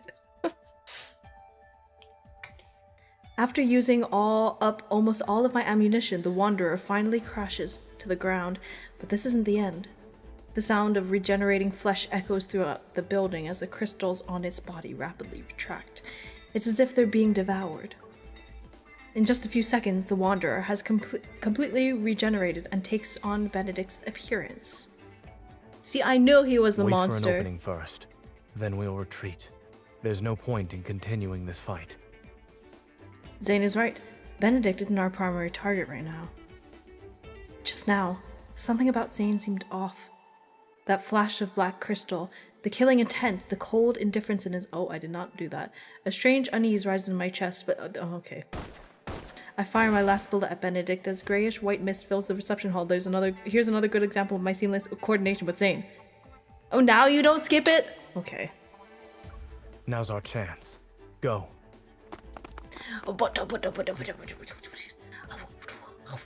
So fast. With the Ultram at our heels, I lead Zane towards the strongest energy signature I remember sensing in this building. Have you noticed how the Ultram are getting stronger? They're practically like living weapons. Could it be that after their consciousness eroded, these failed test subjects are turned into tools that can be commanded? Okay. After taking down another Ultram that tried to attack us, I run toward the center. Run toward a corner. The strongest energy signature was right behind that door. Huh? Where's the door? Watch out. A frost immobilizes the guard who tried to ambush us. Zane stands back to back with me. Both of us are on high alert. Part of the layout has changed again. If this place is a projection, then changing the layout would be the quickest way to hide the energy core's location. That's crazy. Ugh, this is annoying. I have to find the energy signatures again. Remember to not let your energy overload your heart. I don't have any more stabilizing injections. Speaking of which, why did you get the one that you gave me? Knowing how a certain Miss Hunter tends to overuse her evil, I came prepared. What? Me? No, I don't do that. When you restrained me earlier. It was because you were too strong. Oh! Can we do that in our free time too? I place my hand on the wall. Energy surges through my veins as my sensing ability is magnified. The location becomes clearer. I'm certain the energy core is being held on the top floor. Follow me! I found it! Follow me. Pew pew pew! The last Alterum is knocked down to the area below. Only me and Zane are on the top floor. At the end of the cold, white corridor stands a single door. It's as if our only option is to move forward. This is it. Zane and I exchange a quick glance before swiping Carter's ID card against the scanner. Welcome to the Energy Core Control Room, Dr. Carter. Oh, you fucked up, Carter.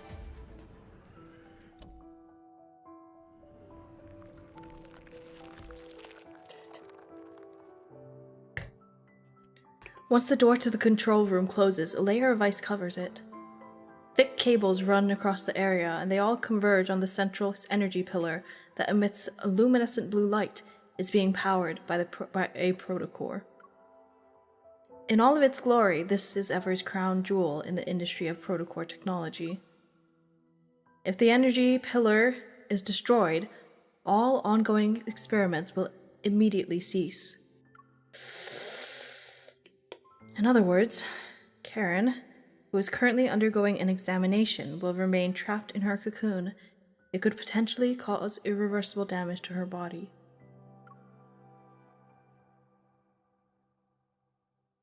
This is a bit fucked. This is kind of like the train tracks theory. Are you worried she might regret her decision? Maybe. Well, I'm not just gonna leave it be after all this happened. After we went through all this, I'm gonna go through with it. Oh, my head hurts. My head hurts because of my headphones.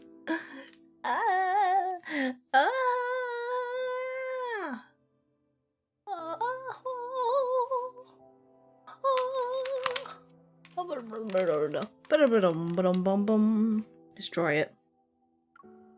I can't betray her trust in me, or rather, I believe in her choice.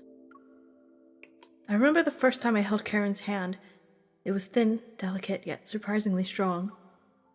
Zane raises his hand and hurls a shard of ice toward the luminescent energy okay. Zane, wait! Carter's voice rings out from the overhead speakers as the surrounding glass walls instantly become transparent. I can see Carter has arrived. Catching his breath, he's standing in the reception hall we were in earlier. Zane, leave this place, and don't you dare destroy that energy core! Do you remember how much time and effort we put into this? You got it all wrong, buddy. This guy is logical. You don't think... Why would he even hesitate to destroy something if he knows it's wrong? Without a hint of emotion in his eyes, Zane gives Carter a slight nod. Amid the chaos, Benedict calmly stands behind the crowd. He smiles as he raises his hand to his ear. You dropped your facade sooner than I expected, Dr. Zane. Is it because of your sense of duty as a doctor, or a resolve driven by guilt? Believing that you can guide humanity's fate so you can control life and death is the epitome of arrogance. It literally is. Isn't thinking you have the right to stop any experiment that crosses the boundaries of life just as arrogant? Not really. This is what the people in our era want. And in just a few centuries, or maybe even a few decades, history will remember this moment. Okay. You have no right to speak of such things. Why don't we watch and see how the future unfolds? Do doctors not take, like, courses on ethics or something? Because, I mean, they probably don't. Even if you've stopped Ms. Karen's experiment and prevented the press conference today, you can't stop the tide of progress. It's more or less the same rhetoric. Did everyone ever attend the same corporate seminar or something? Ah, yes. I have one more question I'd like to ask you, Dr. Zane. Is he gonna stab him? The static in the comms channel suddenly falls silent and cuts off Carter's angry shouts. All I can hear is Benedict's steady voice, tinged with amusement alongside his breaths.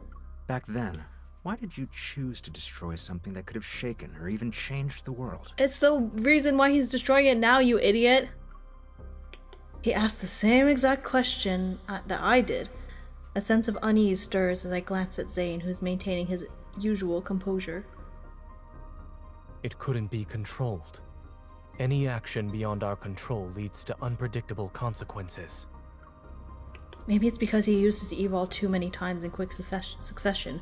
Delicate ice crystals are steadily creeping up Zane's forearm. Uncontrollable. I see. Your rationality is an absolute, the very thing that drives you to eliminate any possibility of losing control. It affects the smallest things about yourself to the greatest matters of this world. That's why you killed William at Mount Eternal back then, yes? Wow.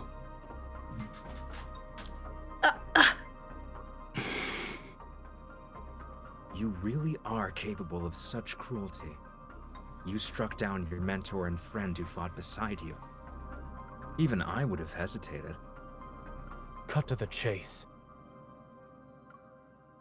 A long time passes before Zane's voice breaks the silence. Although his tone remains calm, his ragged breathing gives him away. You're here to atone for your mistake. That much is certain. But you also wish to uncover what you think is the truth. For example, surely there must be an explanation for why those Alterum look so much like everyone who died at Mount Eternal.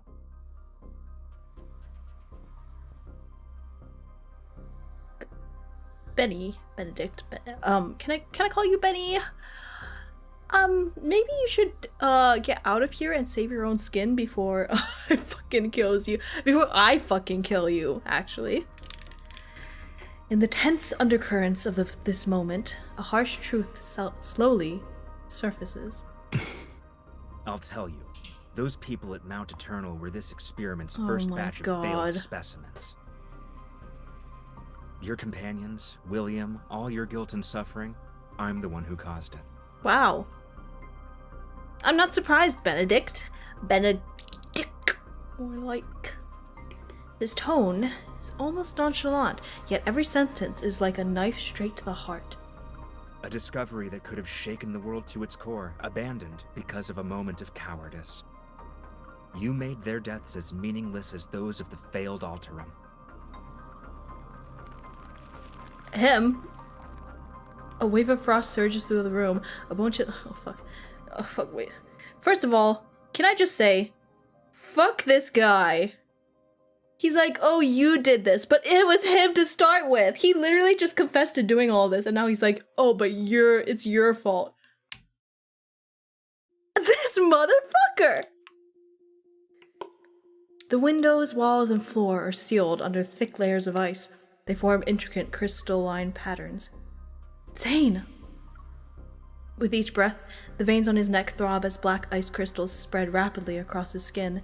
It's like they're trying to devour every last bit of his life force. This isn't the Zane I know. This is the merciless Grim Reaper who emerged from the depths of hell itself.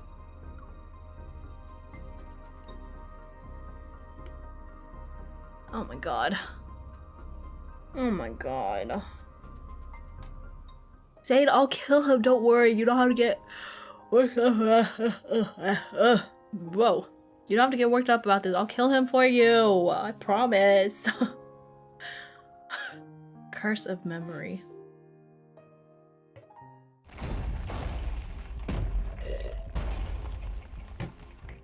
Oh, jeez.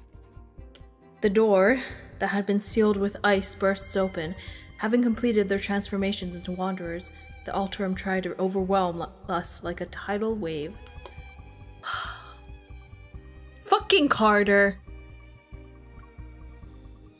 As soon as they get close, sharp icicles pierce their chests. The shards of ice then explode outward like a violent storm. More Alterum advance. They crush the fallen ice crystals beneath their feet as they crawl over corpses to reach us. Crawl over corpses to...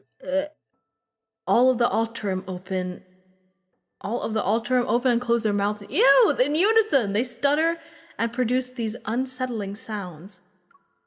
No matter how hard he tries, Zane can't make out what they're saying or see their faces clearly. The nightmare wraps around his body like a phantom. It coils behind him and whispers fate's curse into his ear. Doctor, am I going to die? Pay for this. I didn't sacrifice everything just to become someone ordinary and powerless. He's One day. He's having a panic attack. Think. He's having flashbacks. Oh no, Zane. He clutches his chest and feels as if the icy wind stabbed it. He stares at the corner of the tent fluttering in the snowy gale with a distant, otherworldly gaze. William, who had just finished his surgery, pauses in surprise. Then he smiles and holds out his hand toward him. Nightmare? If you can't sleep, then we can go for a walk. Everything that just happened seems to have been a dream. He stares at his fingers, the blood, the girl's shocked expression. It was all just a dream. It was just a dream. It's unfortunate we couldn't save the patient today. Don't be too hard on yourself. Back when I was doing research, failure meant you could always try again. But as a doctor, lives will only give you one chance. You know, I had these exact same feelings during my first mission as a military doctor. The polar night hasn't disappeared. The dark blue sky appears to be almost within reach. The desolate land, covered in a blanket of snow, is always magnificent. It took me a long time to realize that what we have to face isn't just the loss of a life and death itself. The way they look at you in their final moments, it's always the same. Damn. Time and time again. You'll have to see their fear and desperation when they're about to die. William is deep in thought. Then, as if remembering something, he turns to Zane and smiles. By the way, did you hear my final plea? There it is. When you killed me? There it is.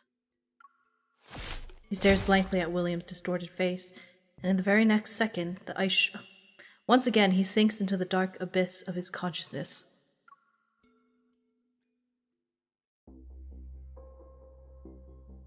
There are more of them. They're actually using the Alterum as weapons. I roll and find an opening in the wall of Alterum that's protecting Benedict. I aim my gun at him. But before I can pull the trigger, brilliant ice flies toward Benedict. Kill him! Benedict smiles. He crushes the ice shard embedded in his chest. You're different from the man I was talking to earlier.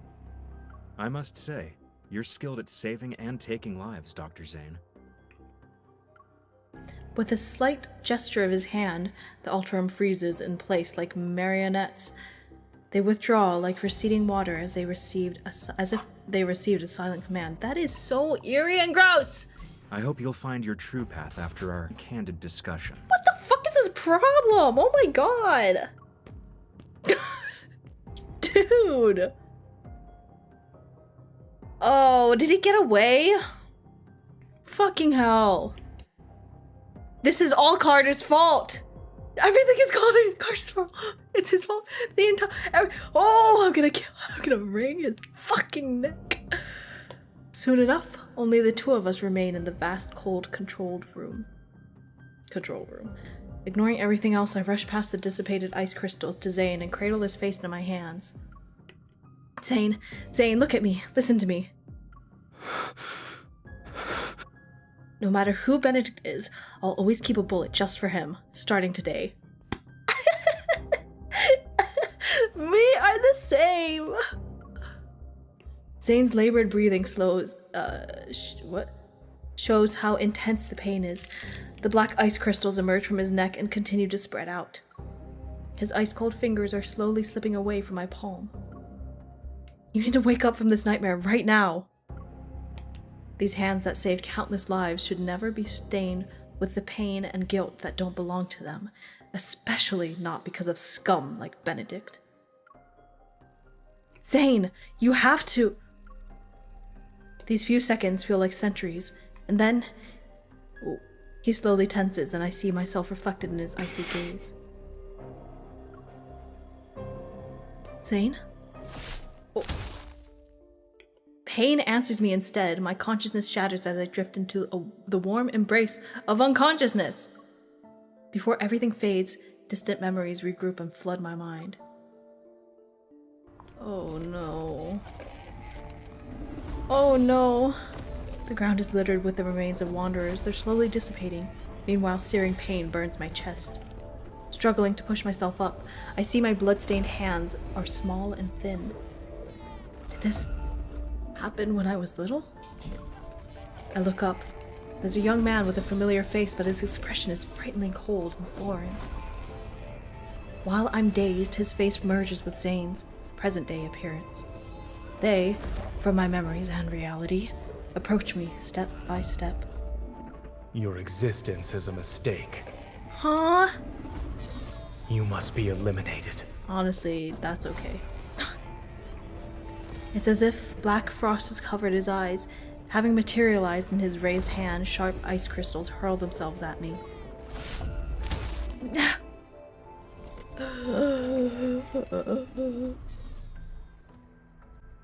Huh? Why are we back here? What's going on? What's going on? The next day, the pristine sanatorium stands tall, immaculate and serene. It's been restored to the point where yesterday's attack might have never happened at all. So all of it was pointless? Wherever and whenever you need us, we will provide you with healthcare services of the highest quality.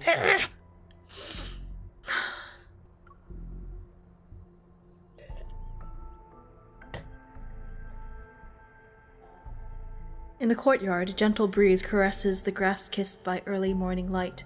A cocoon hangs on a delicate swaying flower stem. The faint sounds of struggle can be heard from within. Light reveals the outline of tightly folded wings behind its translucent walls. Moist and tender, it breaks free from its cocoon, and in the refreshing air of rebirth, those wings slowly take to the sky. Hey, just so you know, cocoons are for moths. Only moths make cocoons. Butterflies make chrysalises. Chrysali? Cocoons are moth things. That's a fun fact.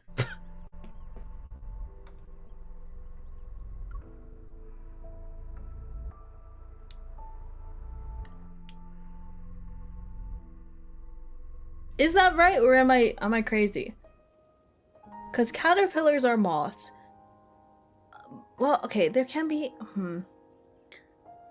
The thing is, people think that caterpillars turn into butterflies. Caterpillars turn into moths. But there's like... hang on.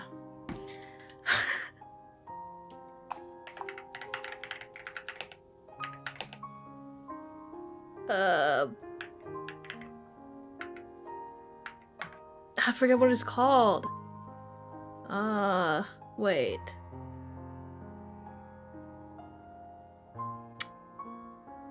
There's a lot of misinformation about this, okay? Give me a second.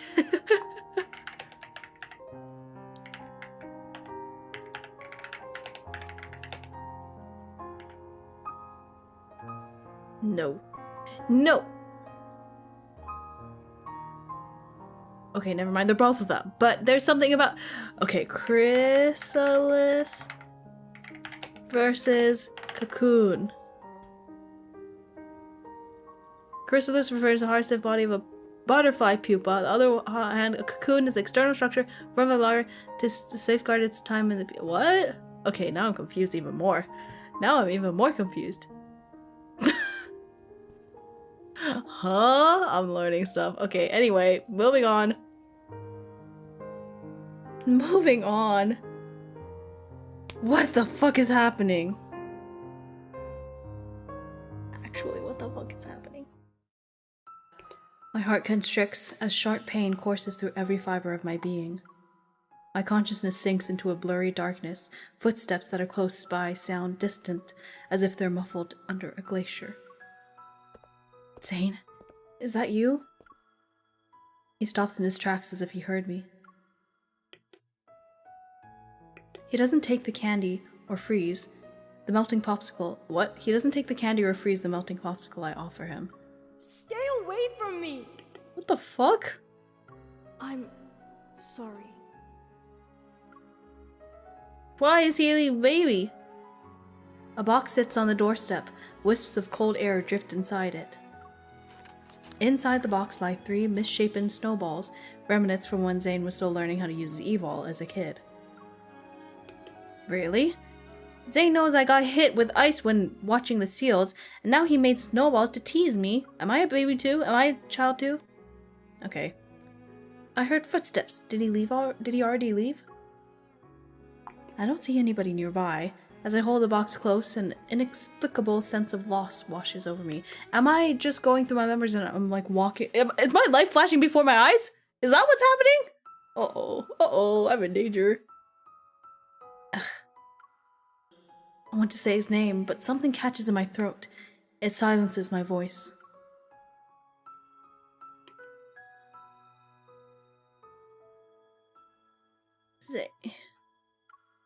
Zane. I managed to finally call out his name, yet when I open my eyes, I find myself staring at a dimly lit ceiling. As my foggy consciousness slowly clears, I realize I'm lying down in a room at Oxo Hospital. Due to Miss Karen's poor health, Ever's press conference for today has been cancelled. Mr. Benedict, the director of Val's Sanatorium, stated that the patient's well-being takes precedence. Oh, over the you event. bitch! Oh, you little bitch! A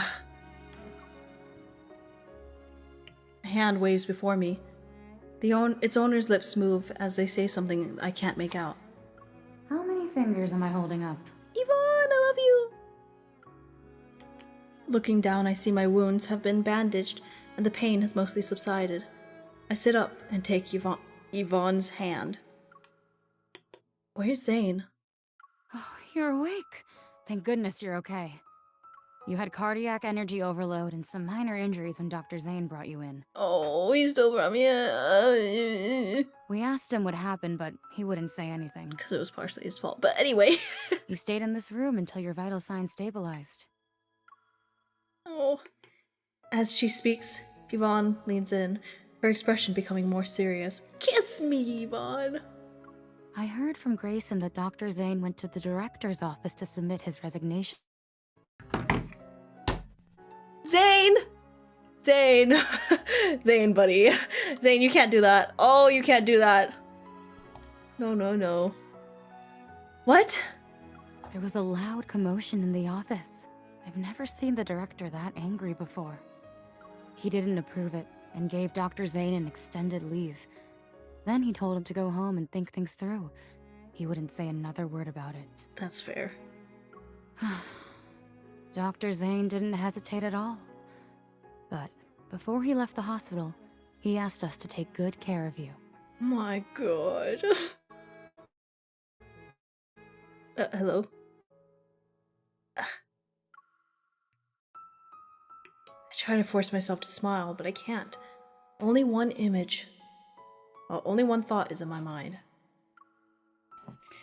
Find him and bring him to— I'm kidding. You can't just— Oh no. Please, be careful. She's so used to my shit. That's so silly. I'm sorry. We haven't seen him.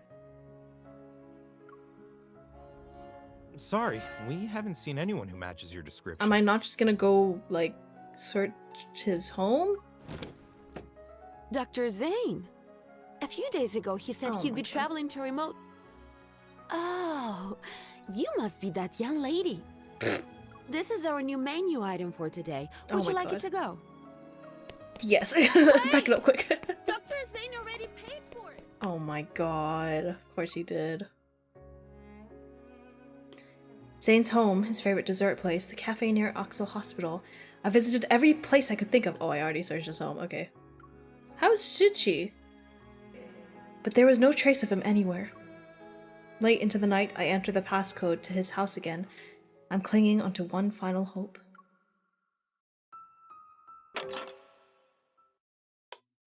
If he's not there, I'm just gonna stay at his house forever.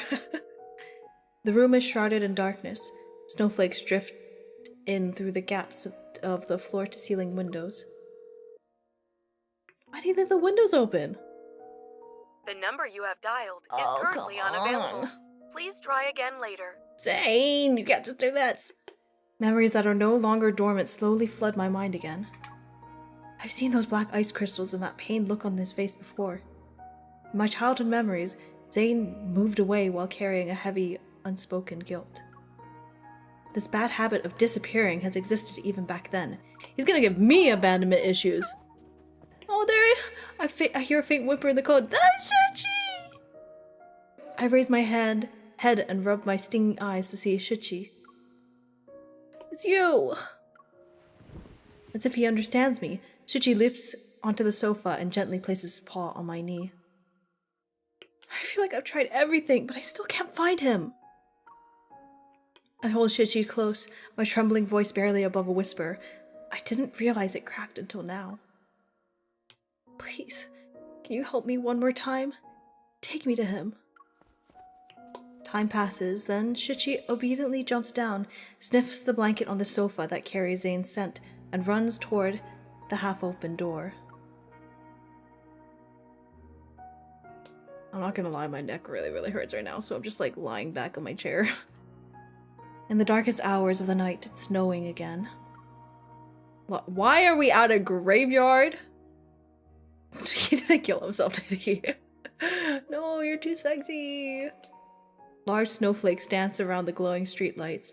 They settle on rooftops, streets, passing cars, and the shoulders of pedestrians. After running for a long time, Shichi stops in front of the pitch-black fence. He circles it a few times before signaling me to follow him. Where am I? The streetlight illuminates the faded writing on the sign. This is a public cemetery in Lincoln City. It's also the final resting place for those who have no place to call home. Shichi quickly vanishes into the darkness. I steel myself before running after him. Let's go, I guess. This is where— there he is. This is where Caleb bent down and posed in front of his own grave. As soon as I see that familiar figure, my heart leaps violently in my chest. Zane! He stands on the snowy night, his coat billowing between black tombstones.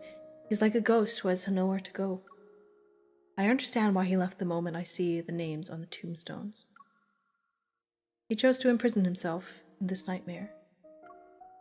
He wants to atone, to seek redemption for the monsters he killed. I hurry to his side, but when I try to call out his name, it gets stuck in my throat.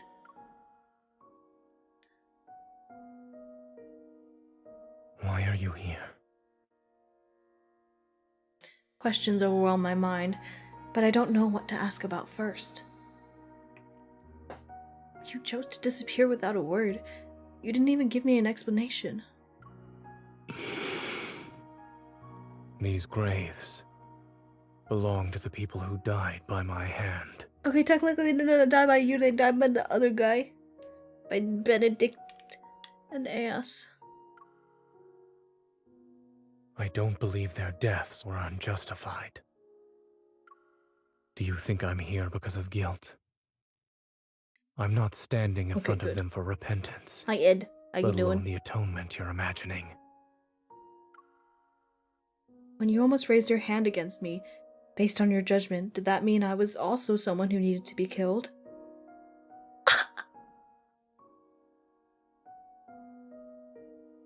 What did... What? You do 1% to the What the hell? Oh well. He doesn't evade the question. He nods without any hesitation. So this is why you submitted your resignation letter to Axel Hospital? You haven't even healed my heart yet, and you're going to just leave like that? You told me not to change doctors on a whim, but can doctors abandon their patient whenever they want to? A complex feeling crawls up from my throat to my tongue as emotions bubble up like boiling water. I first met you when I came to Oxo Hospital. I was 12 at the time. We met at the hospital? We did. Dr. Noah was a close friend of your grandmother, and I was told to look after you. When you were 12? You were afraid of me back then, until I used my power to keep your popsicle from melting. Oh. When things finally settled down after the Chrono Rift catastrophe, my parents asked if I wanted to move somewhere else. I hesitated for a long time. I was worried I wouldn't be able to see you anymore. But then that incident happened, and I actually hurt you. It's okay, I'm fine. I'm a You tough... were unconscious and bleeding heavily. I'm a tough little guy. I bleed heavily every month, boy. You don't have to worry about that. I couldn't understand why I did it.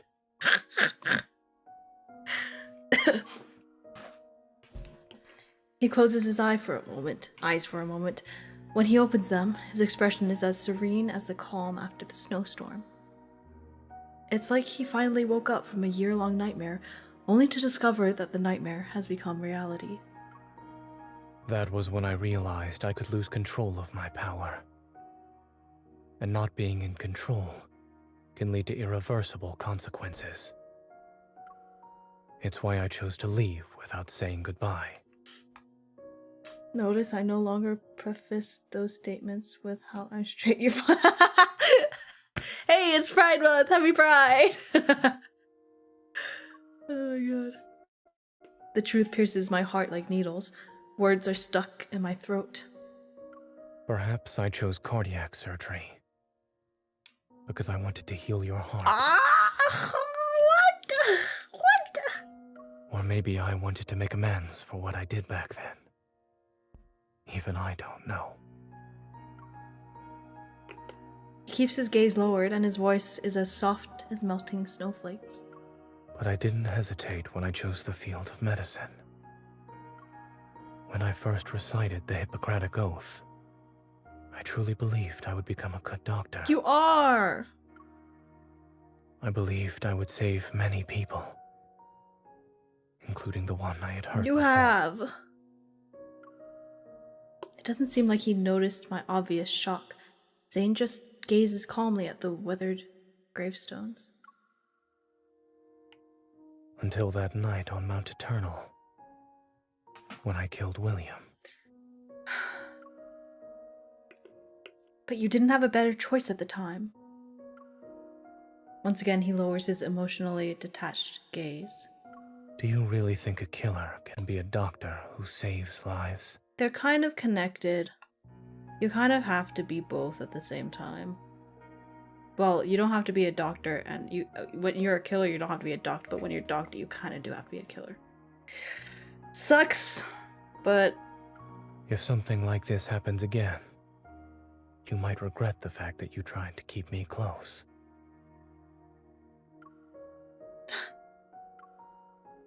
Are you saying your nightmares are destined to become reality?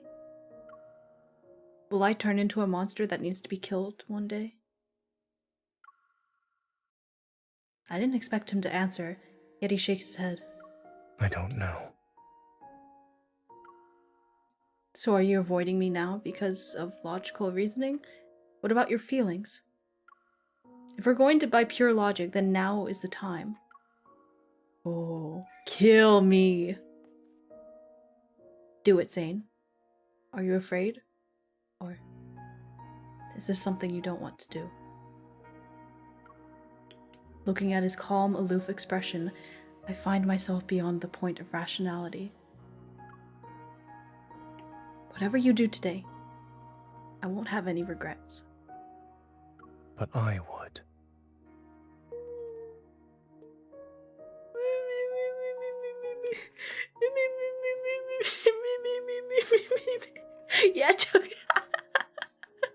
Yeah, yeah.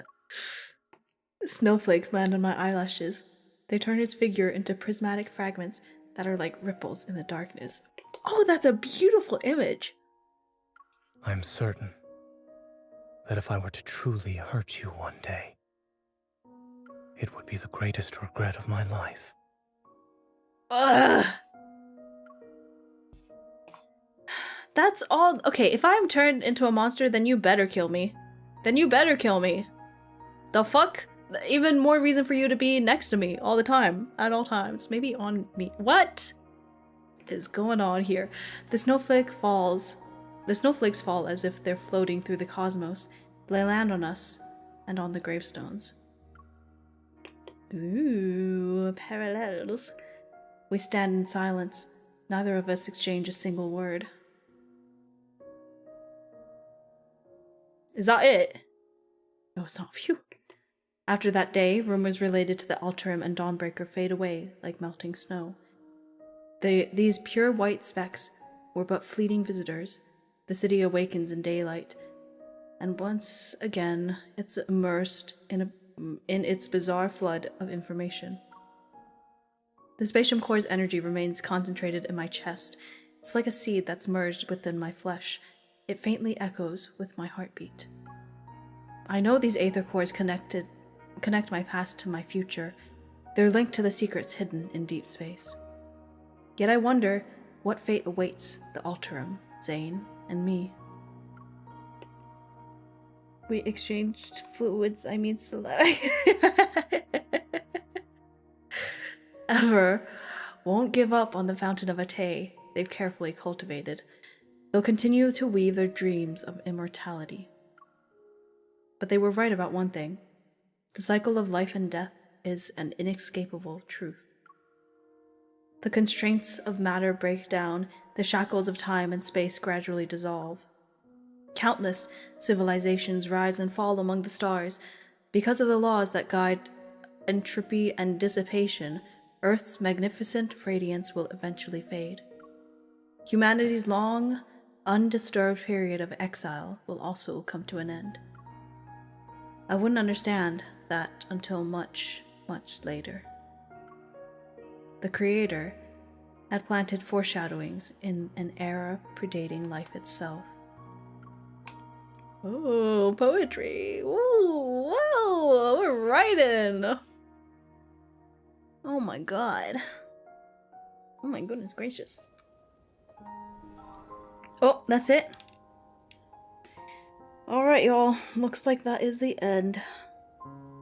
Which is actually good for me because my neck is really starting to hurt. Wowzers. Oh, that was a good update though. I really like this update. Is actually, I might like it more than the rest of the story. Like obviously the rest of it is leading up to this, but damn, that was so good. Alright. I will leave you. You got about 20 minutes longer than you should. So true. But yes, my neck is... Oh! Did you hear that?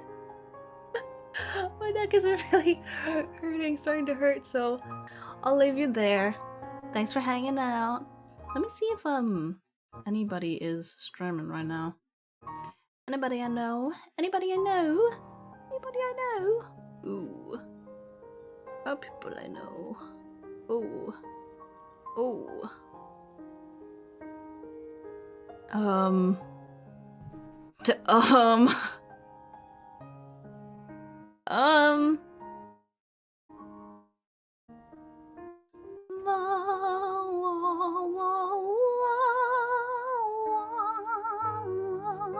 Sorry for you. Oh my god. I would love a massage. Oh, I know these people, but I also don't know them that well, you know? To raid? I don't know.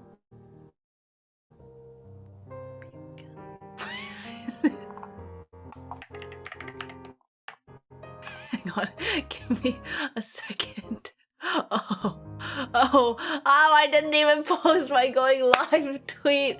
I love myself. Oh my god. What the hell is wrong with me? What the hell is wrong with me, actually? Ugh, okay, yeah, let's raid, God, I hate that. I hate that. I never post my going live tweets.